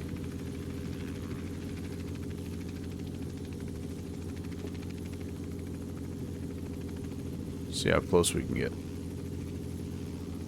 Oh, overshot it. So that's basically exactly like I do in a regular airplane, fixed wing airplane. Rarely do I roll it out right on final.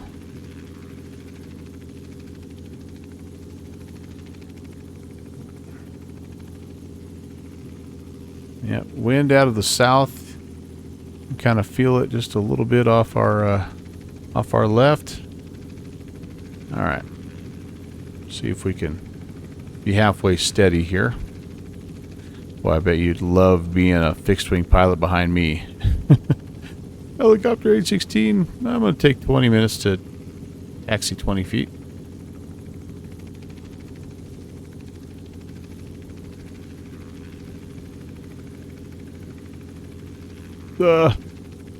Falling off the runway. Why?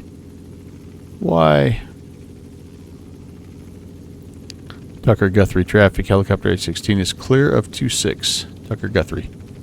I don't want to land here.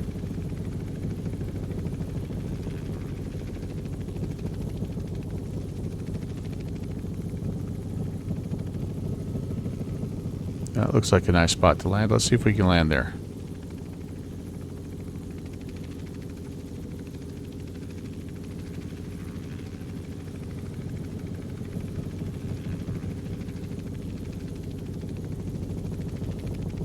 I'm really over controlling it right now. Take small, gentle movements. Oh, goodness sakes. And that's not what I have right now.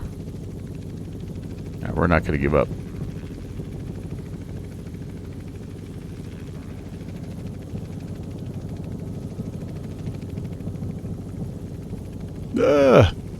Whoa. And no, it's not that there's a huge wind here. It's just I'm all kinds of unsteady. Okay, come on. Come on.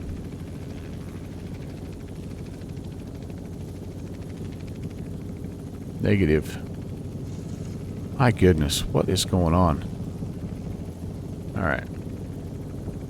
I promise you guys, I'm not going to do this all day long. Alright, stable. Just want to be stable. Just trying to hover. That's all I'm trying to do. Not trying to do anything else. Hover, hover, hover. No, not quite.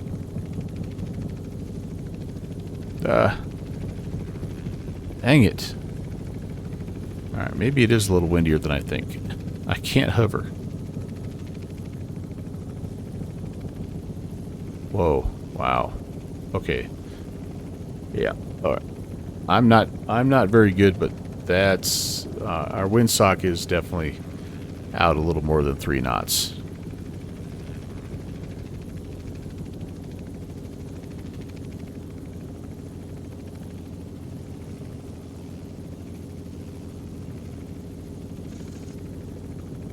That's gonna have to work. DJ Mystery, what's going on? Drop it like it's hot. Yeah, so it's only supposed to be 3 knots, but that windsock, well, maybe not. Maybe that windsock's lying. I don't know. It's probably my lack of skill. It's probably just my lack of skill. All right, welcome, guys. We've got one last leg. One last leg. We're going to take it all the way back to Elk River. Of 82 miles, and we have a VOR we can use. The Holston Mountain VOR. So I'm going to put that in 14.6. We're going to set 150 outbound as our nav aid. We'll see if we can make our way back to where we started, and we'll call it a day. It's been a good one. My lack of helicopter skill notwithstanding. 1460. I doubt we'll be picking that up quite yet. Oh, actually we are. No, we're not. There's no way. 150, yeah. Maybe we are. Let me flip it around. Yeah, we are. I'll be darned. Okay. So we'll put 150 in there, and again, we're not. You know what? Let's do this. Let's go. Let's let it help us here, because we've got a lot of hilly country to go across between here and there, and just to shoot it straight from point A to point B might be a big ask.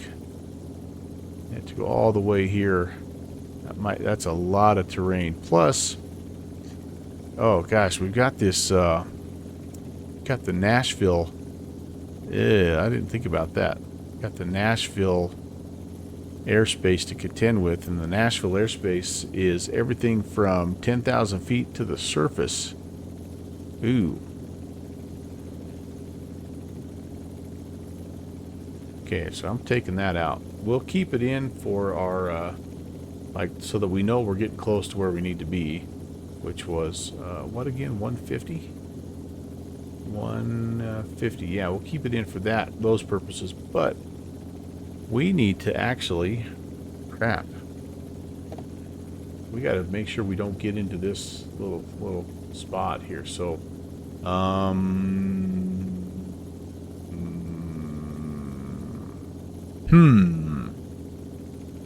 I did not think about this, boys and girls.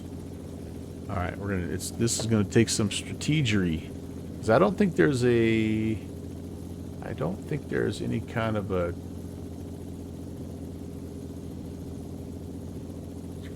route through here. Probably not. We just basically need to stay down here is what we need to do. So, all right, well, here's what I think we'll do then is let's go down to Lee County, stay below 4, and out of the inner. Well, yeah, that's the whole thing. Is I don't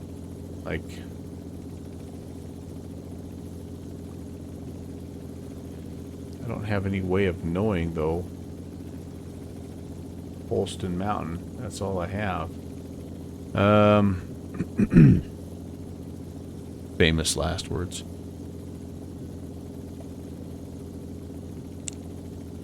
$127. So if I went, oh man,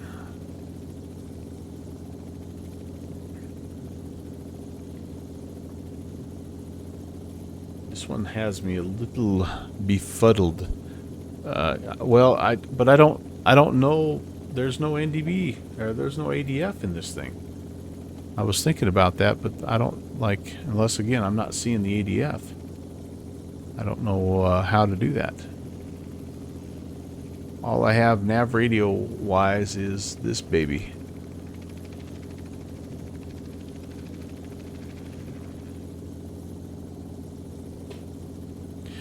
All right. Here's what we could do. I've never done this before in this helicopter, but here's what we could do. If we want to stay away, we could go to Lilyfield 20 TN. Okay. We need to stay below 4,000, which we should be able to. There's a 3,000 foot, there's 2,000. We should be fine elevation wise. 2,100, 3,000. Okay, so here's what I'm going to do. We're going to put in Lily Field. 20 TN. Never done this before in this plane. We're going to actually put a flight plan in. So we're currently here at India 35. We are going to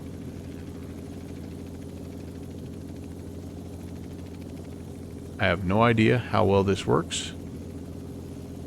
It almost feels wrong doing it, but what the heck? We're going to just try something a little different here. I don't know why it wouldn't work. 20 TN. Okay, that's in. That'll be, okay, that's in.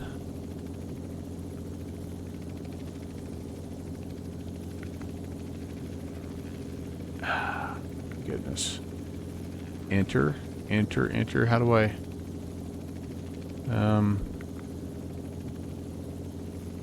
oh, good Lord. No. Flight plan. I don't know how to enter it. Maybe that's why I've never used this thing. Just stay above 4,000, fly straight over the Delta. TSRA is still Class Echo, so you technically can ignore it as well. What? Wait a second. Alright, I'm not following you guys. If I just go straight to Elk River, the problem is that I clip this Charlie right here. This little part here is the bad part. Because I can't get over 10,000. I'm not going to fly below the surface.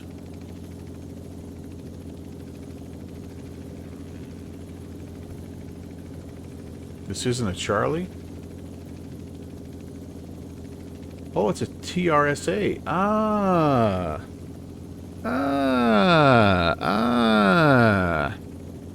Alright. I see what you're... I smell what the rock's cooking now.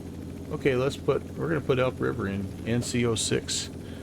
I'm curious about doing this. Alright, clear this out. I want to go direct to NC06. Let's see if this works.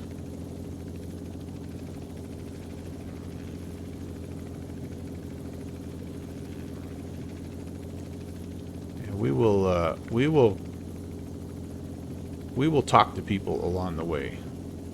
OBS, OBS, OBS. Yeah, I don't know. Problem is, where will that show up here? Oh boy, oh boy. So this is nav 2 that I put this into.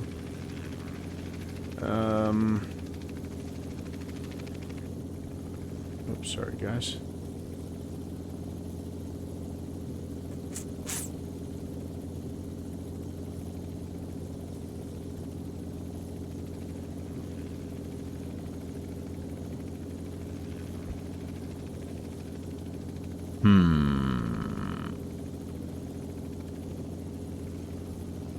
So essentially, when I start to fly, I'm going to have to fly, like, if I understand this correctly, this is my course deviation indicator. So I got to keep that guy in the middle, and that'll take me direct to Elk River. This could be interesting. I don't know how well that's going to work. Alright, you know what? Screw it. We're going to start going on a 127 heading. And we'll get down there. We'll get close. We'll see how long it's supposed to take us. Yeah, this last one. Ooh, 50 minutes. Oh, man. Oh, we better get going.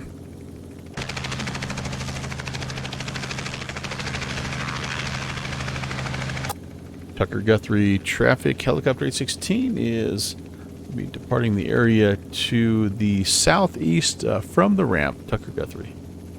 Alright, yeah, we better rock and roll here.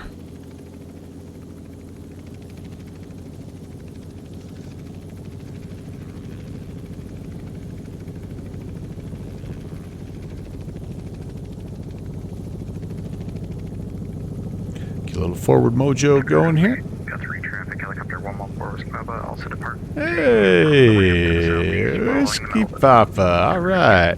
All right, baby.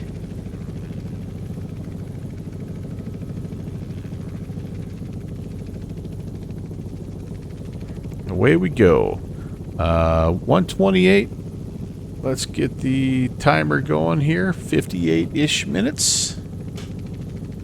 50.5. Sorry. Let's have some fun. Let's enjoy this last little hour together. And like I say, as we get closer to the destination, if we're not seeing anything, we've got a VOR or two that we can cross-reference, and I think we'll be just fine. I did not read that it's a TSRA, guys. I'm glad you were here in the chat. Thanks for helping me out with that. So it's just treated like a class echo. So if I understand correctly, and I'm going to kind of talk myself through this here, that those are restrictions,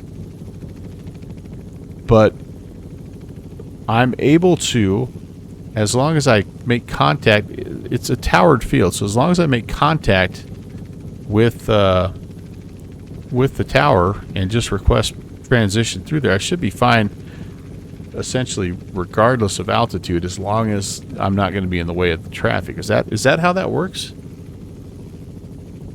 What do I call those little wires flapping? So those are just wind indicators. They probably have a specific name, but yeah, they help us know which way the wind is hitting us. I don't know what the official name is. 127. Let's see if we can hold it.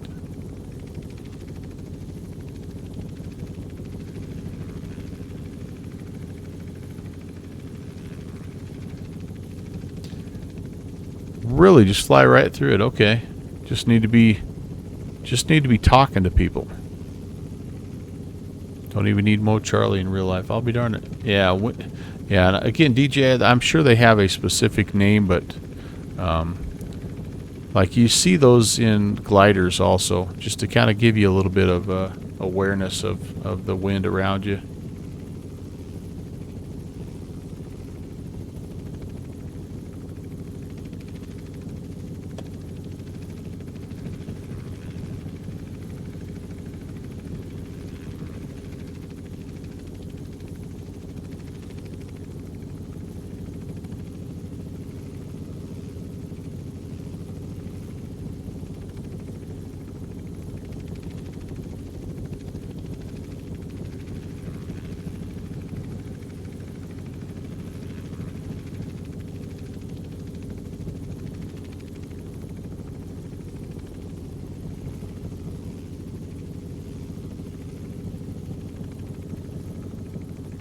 Seems Bristol seems really dangerous to do it that way. It's interesting. So does that mean Bristol's non-towered then? That can't be right. I'm not very familiar. Tri-Cities, that's towered. I'm not very familiar with TSRA airspaces. I need to learn more about them, practice some more.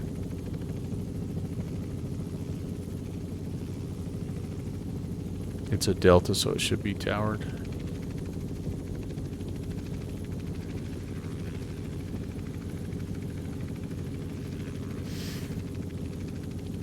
All right, I'm just gonna try to shoot 3,500 as for as long as possible, just to try to keep things legal eastbound. I know I'm going to have to maybe climb up and get over a few of these 5,000 footers, but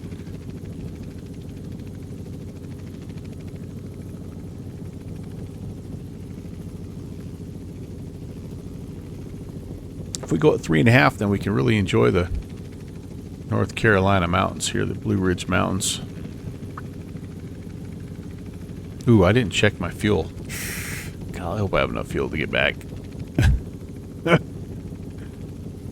If not, again, like I say, auto rotation will be our friend. Maybe I should call the KC-10, what are they? The KC-10 tankers? Maybe I should have one inbound just in case.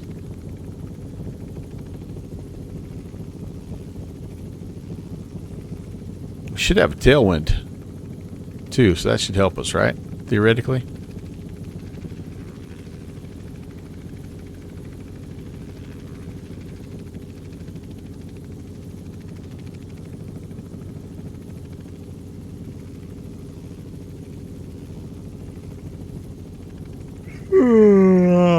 I tell you what, I need maybe a little nappy nap here.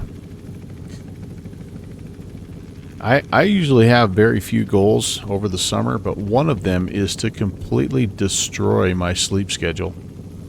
And I've pretty much accomplished that. I'm staying up way too late, getting up way too early, and taking way too many naps during the day. And yes, that's plural, multiple. Like I usually, you know, I'll go to practice or I'll go work out or something. I'll come home, like I'll just sit down, take a 30-minute cat nap, like at 9 in the morning. I'm like, why not? Just listen to your body, right? And then of course, you know, you've got to do the old, get a little bit of lunch, and the best thing to do right after eating a big meal is go lay down, right? So yeah, I have completely, totally destroyed my sleep schedule. I have to really suffer that first week back at school when I can't take either nap number 1 or nap number 2. Actually, this is the first summer I've ever done multiple naps. I kind of like it. It's nice. It's not for everybody, but you know, if you try it on, see if it fits. Oh, this is beautiful country. Man, oh man. I bet, and the sim doesn't show it, I'm sure, but hey, there's some trains. I bet it's just absolutely breathtaking in the fall when the leaves start to change. But it's just incredible. There's a little football field down there. Those guys are probably having practice too. Baseball. Football. Oops, a doodle.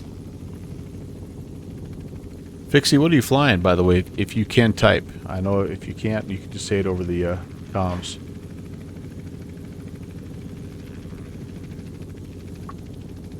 R66. Oh, he's got the turbine, baby.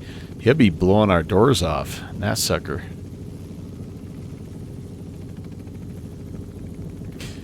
I wonder if the beta update somehow magically fixed the Cowan sim issues.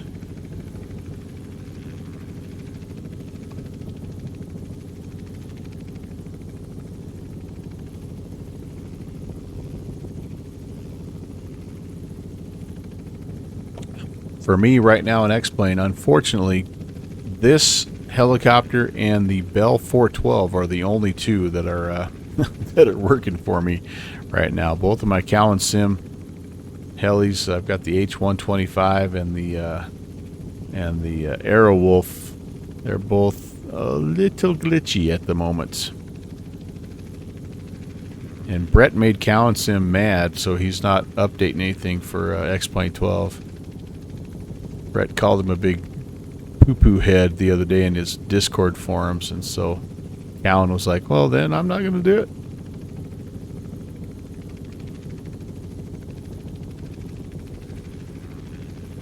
Fixie, man, he'll flex on you like that. He'll call you out. I hope he does. I hope he doesn't just completely abandon his loving X-Plane viewers, or not viewers. What's the word I'm looking for? All of us X-Planers that have bought his stuff and really do enjoy his work. Cowan, if you're watching, forgive Brett. He knows not what he says. No, Fixie'd never say anything bad about anybody. Clientele, that's right. Iowa Scotsman, yeah. We love your stuff, Cowan Sim. I know it's a pain in the butt to go back in and look at all that code every time Austin decides to change flathead screws to Phillips head, but please do it. I miss my 125. I miss my 222. I wonder how that is working now in Microsoft Flight Sim. I heard mixed reviews about that it's 206 or 222 that he released in Microsoft Flight Sim. He's an ex-complainer.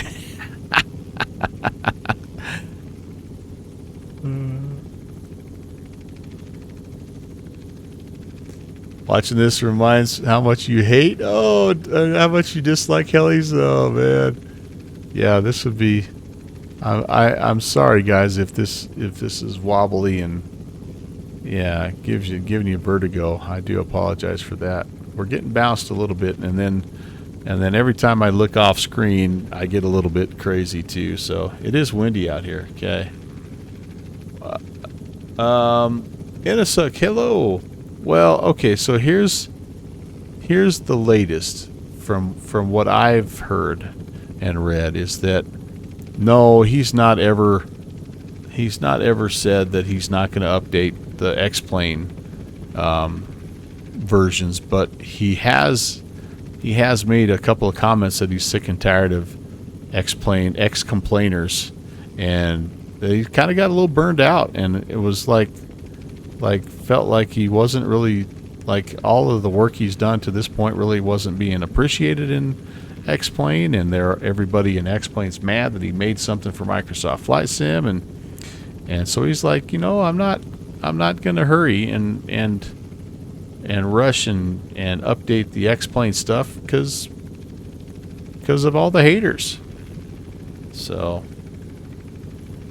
yeah, and then, good, Brad. I'm glad you brought that up because I had forgotten about that. So, and he does. I think for the most part he's been a one-man band, but if you're gonna branch out and grow, man, you might need some help. So anyway, yeah, that's exactly right. Everybody. It needs to be done. It needs to be done now. And it needs to be, don't forget, it needs to be a free update. Darn it. I don't care if it took you 1,000 hours to update your aircraft from X-Plane 11 to X-Plane 12. I should get it for free because I spent $19 on it 6 years ago.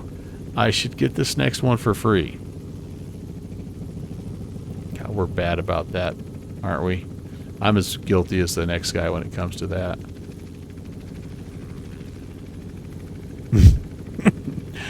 Yeah, I bought this back in 2009, man. Can't make me buy it again, man. Tried to fly the Llama today, but forgot to remove the XPU IPC. Oh gosh, yeah.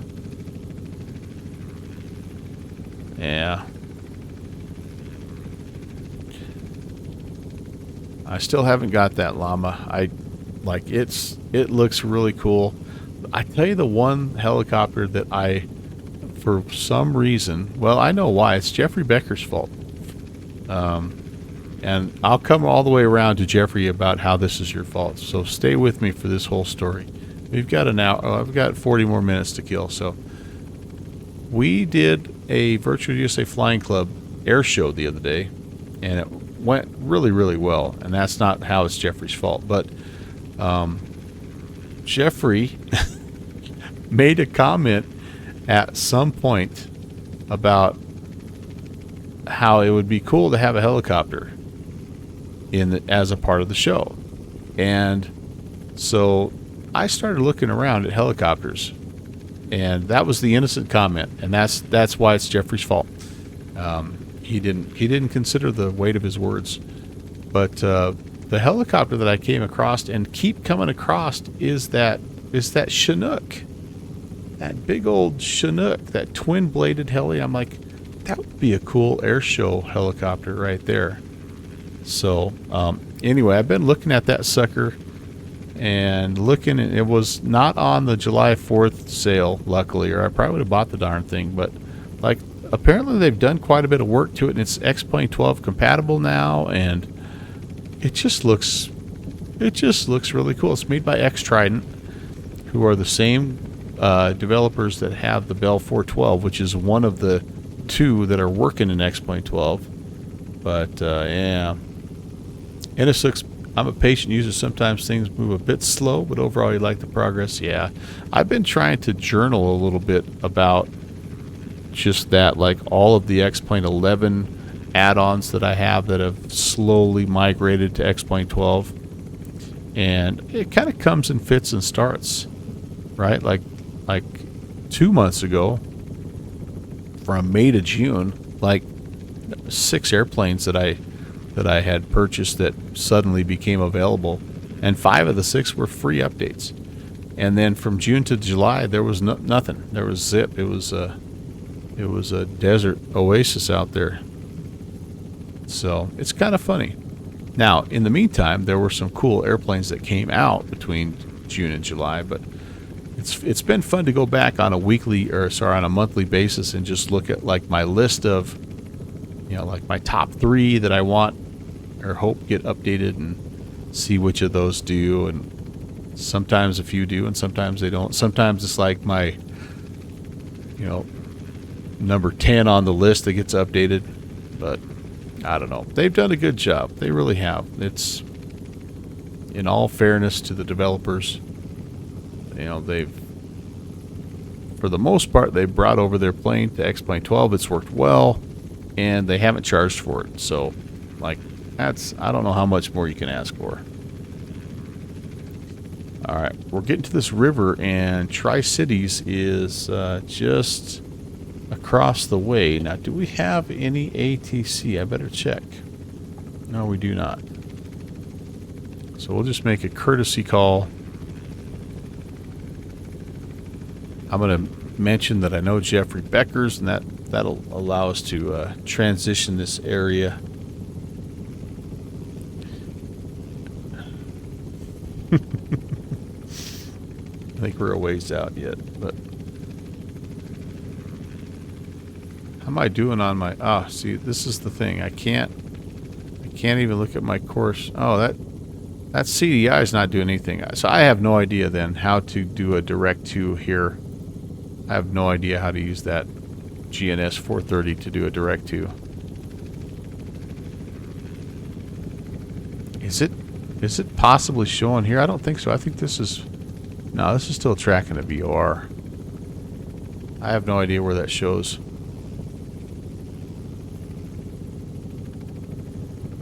For such a simple helicopter, there's still a bunch of things that I don't know how they work.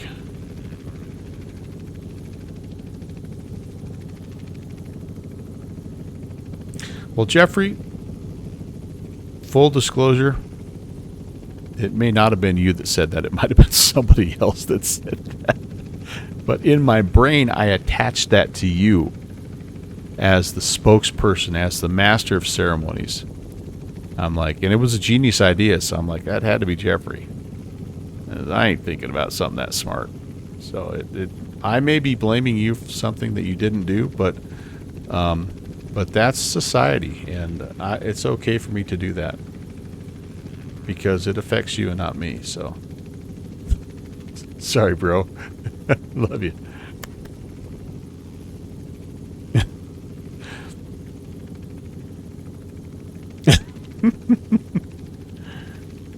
I thought it was you.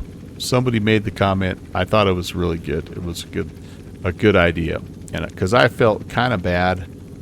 I flew the DC-3, and I did the most boring routine you could, like a couple low passes and a high G climb, and like it was boring. I get that. So next year I got to do something a little more exciting, and just watching me try to operate a helicopter might be worth the price of admission right there. I don't know. Then again, maybe something else will grab me. I don't know. By this time next year, there might be some cool new add-on too that we don't even know about.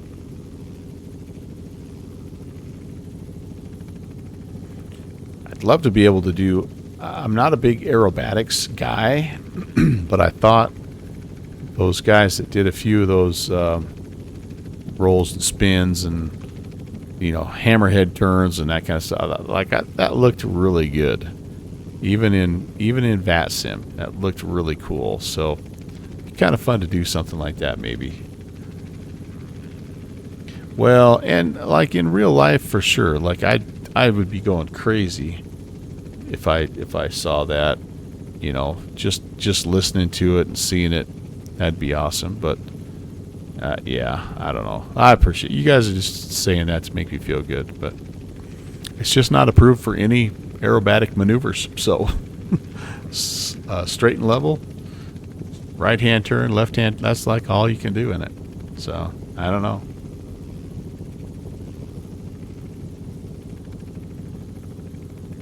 Oh my gosh, Jeffrey. That plane is my arch nemesis. Be kind of fun to strafe the field though, wouldn't it? That is a really cool plane. I have yet to land it successfully. No, I take that back. I have landed it successfully, just not on a runway.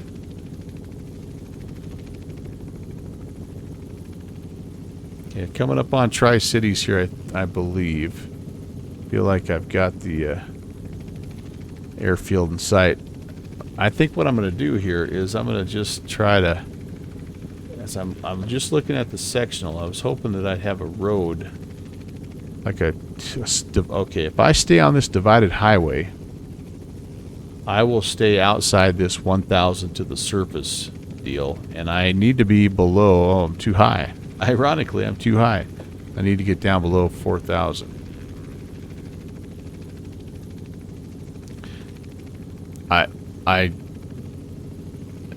Oh, so is there an updated version? Maybe I still have like one of the early betas. I got to get with you, Jeffrey. I got to get with you. That would be a cool airplane. A super unique triplane. You guys don't know what we're talking about. Jeffrey Beckers is the lead developer at Gemma Studios, and he's made this awesome triplane. This Fokker F1 triplane with the working machine guns. Alright, overspeeding. I'm pretty sure this poor helicopter would have been shaken apart by now in a real flight. It has no flaps, it has no brakes. There's the link. Alright.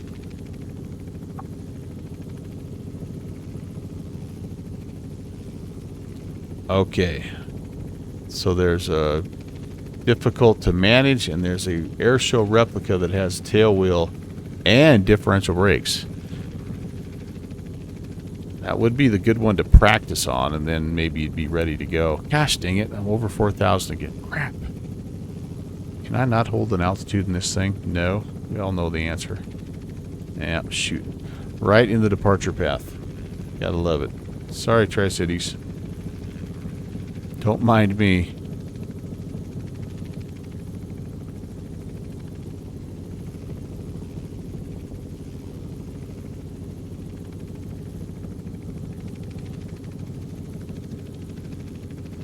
And I actually think I'm not following the divided highway, so that means I'm in the, yeah, I think I should have been over there. Ah, crap. Whoops. Sorry about that, Tri-Cities. There we go. 3,500. That's what I want. Okay.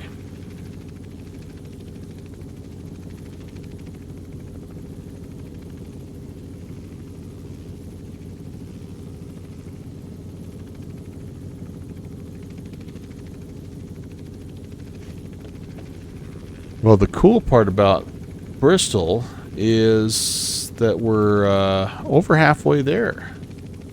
Yeah.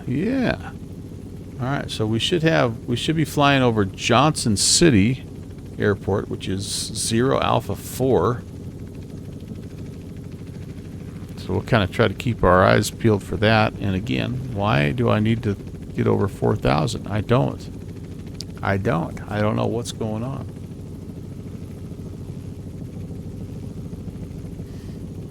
Elizabethtown, there should be a Watauga Lake. We just want to stay just to the south of, and then we just need to pick up Elk River.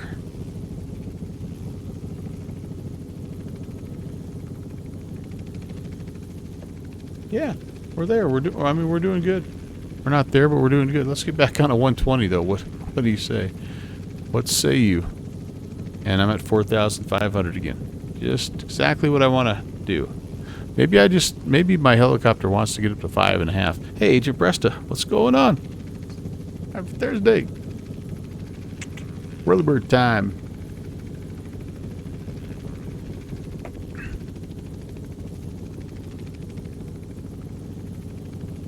Alright, 120. Back on semi-on course here. My altitude is all over the place. Just insane. Now, 5.5 might not be horrible because I do think we have some pretty good... So I'm trying to look here and fly at the same time. Yeah, we've got 3,263 is the tallest peak I'm seeing.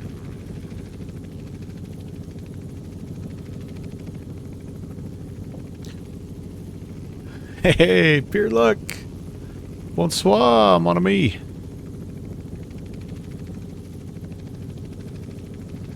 It's interesting, pure luck, because the METAR shows nothing but clear skies, but the X-plane weather has been, I mean, it's under 5,000, 6,000. It's been pretty good. But, yeah, it does feel like it's a little different. I'm not seeing any reports of ceilings, you know, at whatever this is, 6,000. So it's interesting. And I'm just using default laminar weather. So it's, yeah, I don't know. We're making it happen one way or the other. Bon apres.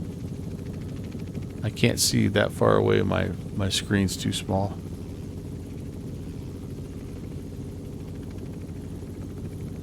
Good afternoon. Oh, afternoon. Yes. Okay. Okay. Well, pure luck. Don't watch too closely. I guess that's what I'm gonna say. Don't watch too closely. All I'm trying to do is literally fly straight and level, and I'm not doing a very good job of it. But, yeah. That's okay.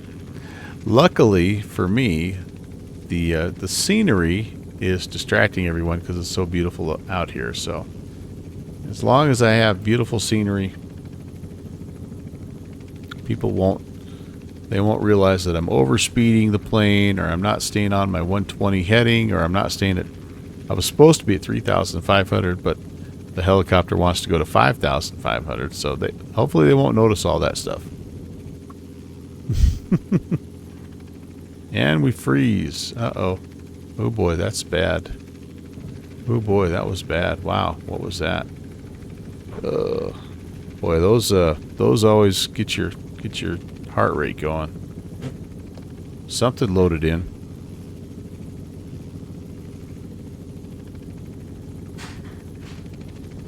You know, overall, I think the performance in X-Plane 12 is better with this beta release, but I have noticed many, many more of those types of load-in pauses. And I've also noticed more stuttering around the airports. So, that's not good. That is not good. All right, so we are over the top of a city here. What did we think that was going to be? Maybe Elizabethtown. It looks like maybe we missed the, there was an airfield we were supposed to look for, and I didn't see it. I would say this is Elizabethtown. And then we are looking for a reservoir. Should be off to our left. We want to keep it off to our left. My dog says hello.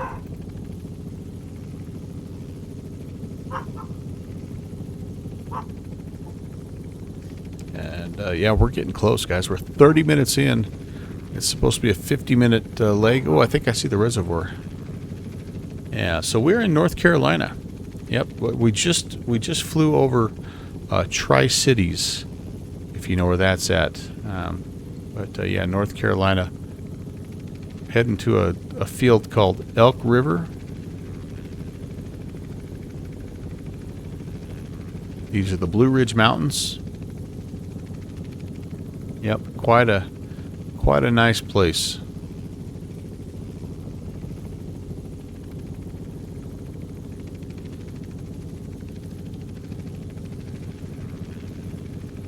I've snuck up to 7,000, guys. What is going on?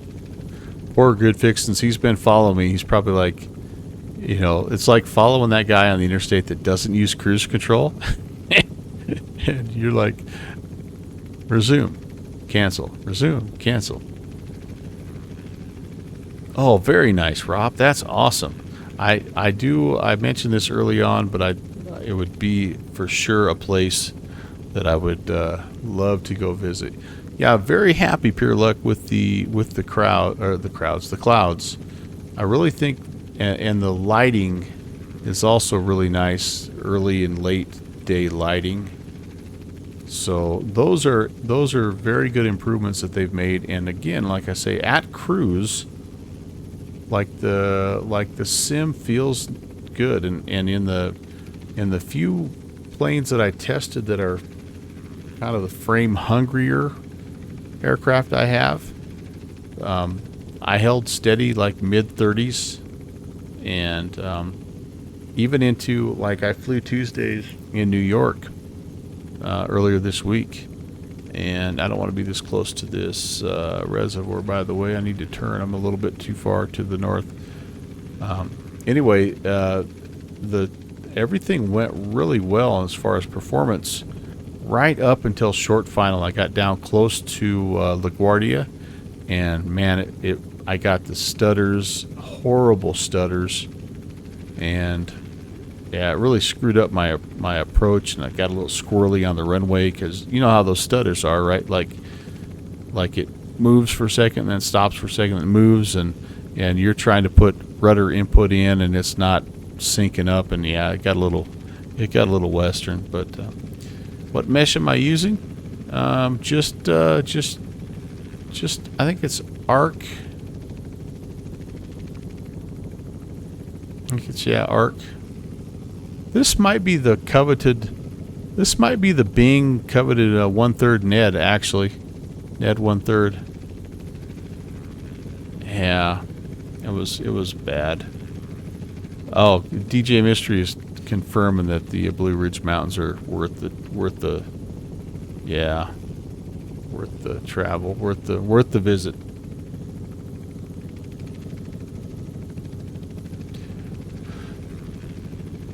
Yeah, Pure Luck for sure. I mean, even just little stuff like this, very, very nicely done. You know, they're trying. I know they mentioned that they're trying to work on those cumulonimbus clouds, and seeing those big thunderheads boil up really would be cool to see, but they keep working on it, so that's the most important thing.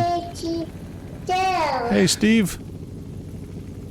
Can reconfirm. Oh yeah, you did a lot of your stuff, your PPL stuff out of Roanoke. Oh heck yeah, man. That's nice. That's good stuff. Steve, how are you? Thanks for coming in, dude. Cirrus clouds need a bit more work. Yeah. We saw a few last night as I was flying. Actually, I take it back. I was in Fussy Pants at that point. They were like these vertical spire clouds, and I'm like, I'm not sure what they're trying to do there, but that's no bueno. All right, you guys, here's where it's going to get a little bit interesting. I have got to What I'm hoping I can find is out of this reservoir is where this is the headwaters of the Elk River. And what I'm going to attempt to do is I can intercept it. It should cross from my left to my right. And the Elk River, I can just follow it basically right down to the airstrip, in theory. Whoa, why am I turning? Why am I climbing? What am I doing? Who am I? Does anybody know what all these buttons do? So that's my only plan right now. If that doesn't work, then we do have a VOR that is nearby.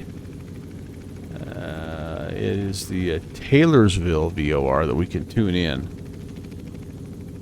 But I'm going to hold off. I'm going to see if we can... Elk River traffic, helicopter 114, Whiskey Papa, 10 miles to the north, inbound full stop, 3,500. Okay. Dixie's got a beat on it. Elk River traffic, helicopter 816 is also northwest of the field. I think we're a little further out. We'll be following the other R66 in. But yeah, I think this is the drainage for the Elk River. It's going to cut right across us, and then it kind of comes around and it sort of curls back towards us, and that's, whoops, that corner right there is what we're looking for. There's also a town called Elk River that's in that same area, so that should help us out. And it's a paved airstrip, so that should also help us out. He's at Brett, how are you at 3,500, man? Aren't you? Are you rubbing noses with the terrain down there, or what?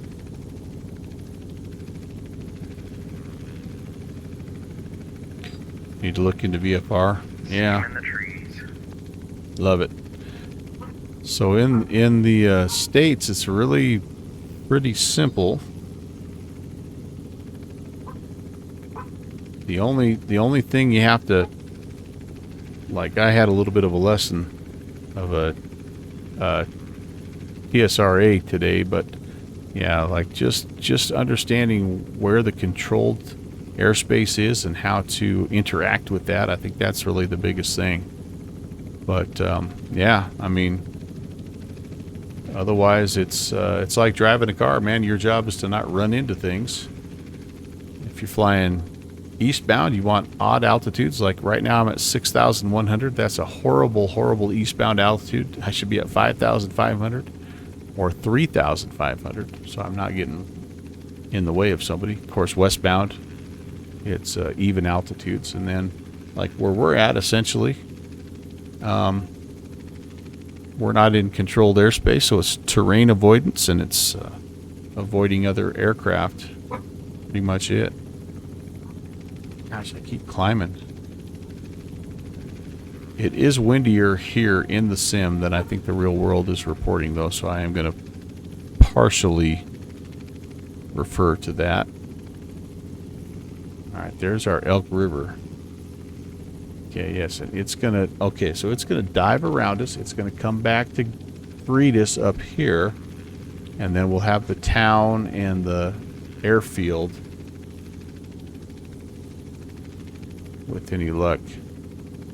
That looks a little bit like an airfield, to be honest with you. I think we might have just got lucky. Oh man, I think that's it. Elk River traffic, helicopter 816, 5 to the west, descending through 5,300. We're going to overfly the field, enter a pattern, landing back to the west, Elk River.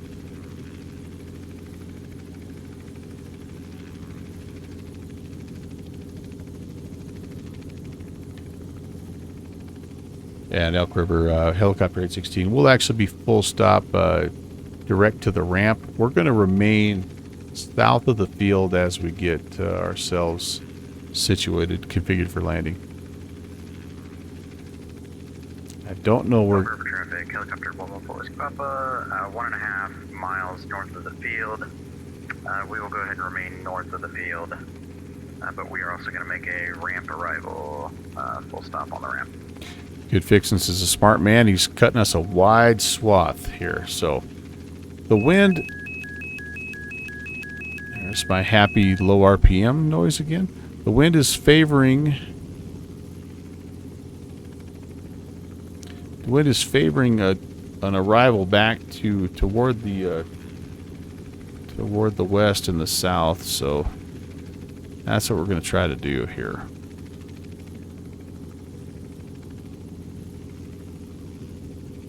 Okay, I've got my speed down where I need it to be. I'm just going to make a big old left-hand loop here and come on into the ramp area. Wait, yeah, this area here. Looks like there might be something else on that far end there, but we're going to take this main hangar area. That's where I believe where we started. Oh, that does look kind of interesting over there, doesn't it? Yeah, we're going to go for that. And Brett, we're going to attempt to land here kind of on the runway 30 side. Looks like there's a little ramp area.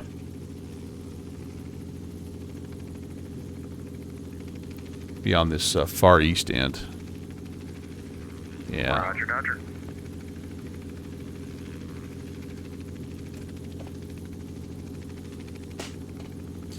Okay, let's see if we can get some updrafts here off the ridges. Actually, this would be downdrafts, the way that the wind is blowing, but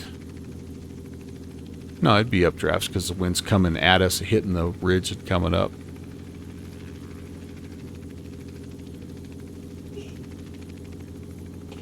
Oh, my dogs are getting in trouble upstairs. It's probably good to get down. Jeffrey, you're out of here. All right, buddy. Thanks for stopping in. Good talking to you. Oh, yeah. I have just hit VRS. Oh, man. Was not paying attention. I'm in trouble. I'm in major trouble. Come on, baby. Come on, baby. You're all right. You're all right. You're all right. You're all right. You're all right. You're all right.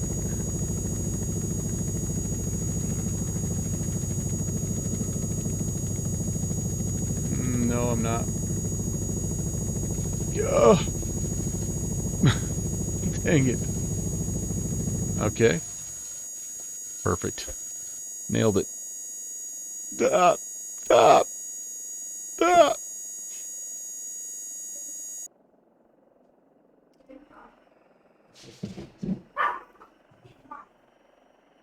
You won't even get. Rascals. Oh, both my dogs are getting in trouble upstairs. Oh, no. Oh, no. Oh, well. You know what? It happens. You guys are in trouble? Are you out for just a second? I will. I'll be up in just a second. Okay, he's bleeding, I believe. Okay. He beat up one. Okay. We'll check him out. Jet's gonna be in trouble, so you should.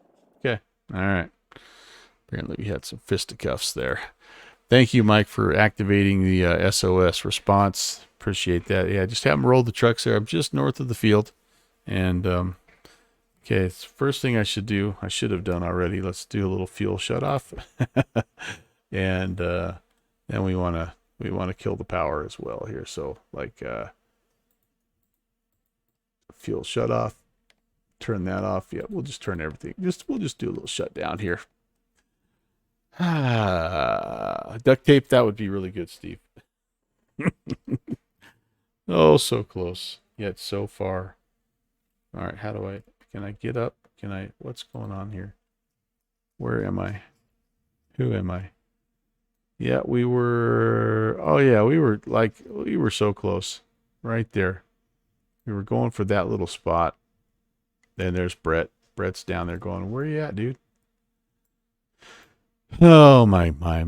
All right, well, like I said, it's probably for the best. It sounds like I got to take care of business with my dogs here. So that was fun. It was. Thanks for the idea. Again, whoever it was that was suggested we fly Elk River. What a neat place, and just a beautiful, beautiful part of the U.S. These Blue Ridge Mountains are fantastic. I am going to close up shop. I will not be doing anything Saturday because I'll have family in town.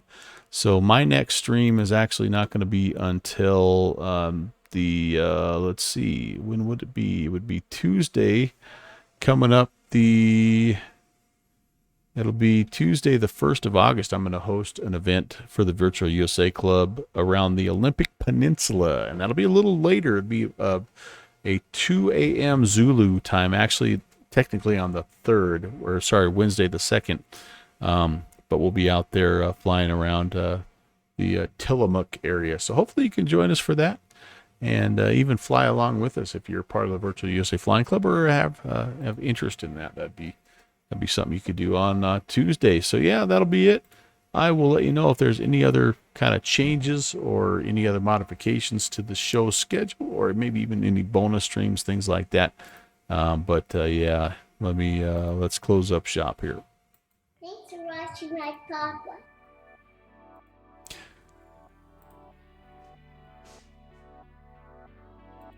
So thank you guys again for flying along. Brett, thanks for actually jumping in and doing the flight. I'm glad one of us made it down on the ground safely. I'm limping my way down the hill right now, so I'll be there just momentarily. Save a cup of coffee for me or something like that. We are gonna let's go. Whoops, we've got Peter Mooney on. Let's go raid Peter Mooney real fast and keep the mojo going here. Thank you also, Good Fixins, for the ascription. It was really nice of you. And then we had, that's 24 months. And then Bill, Village Idiot. I just got it. Yeah, that's a good username. Thanks, Phil, for being here. Appreciate that. Let's all head over and say hey to Peter Mooney. He's in the Icon, which is a really cool looking plane. Can't wait to fly with you guys again next Tuesday. Until then, take care, everyone. God bless.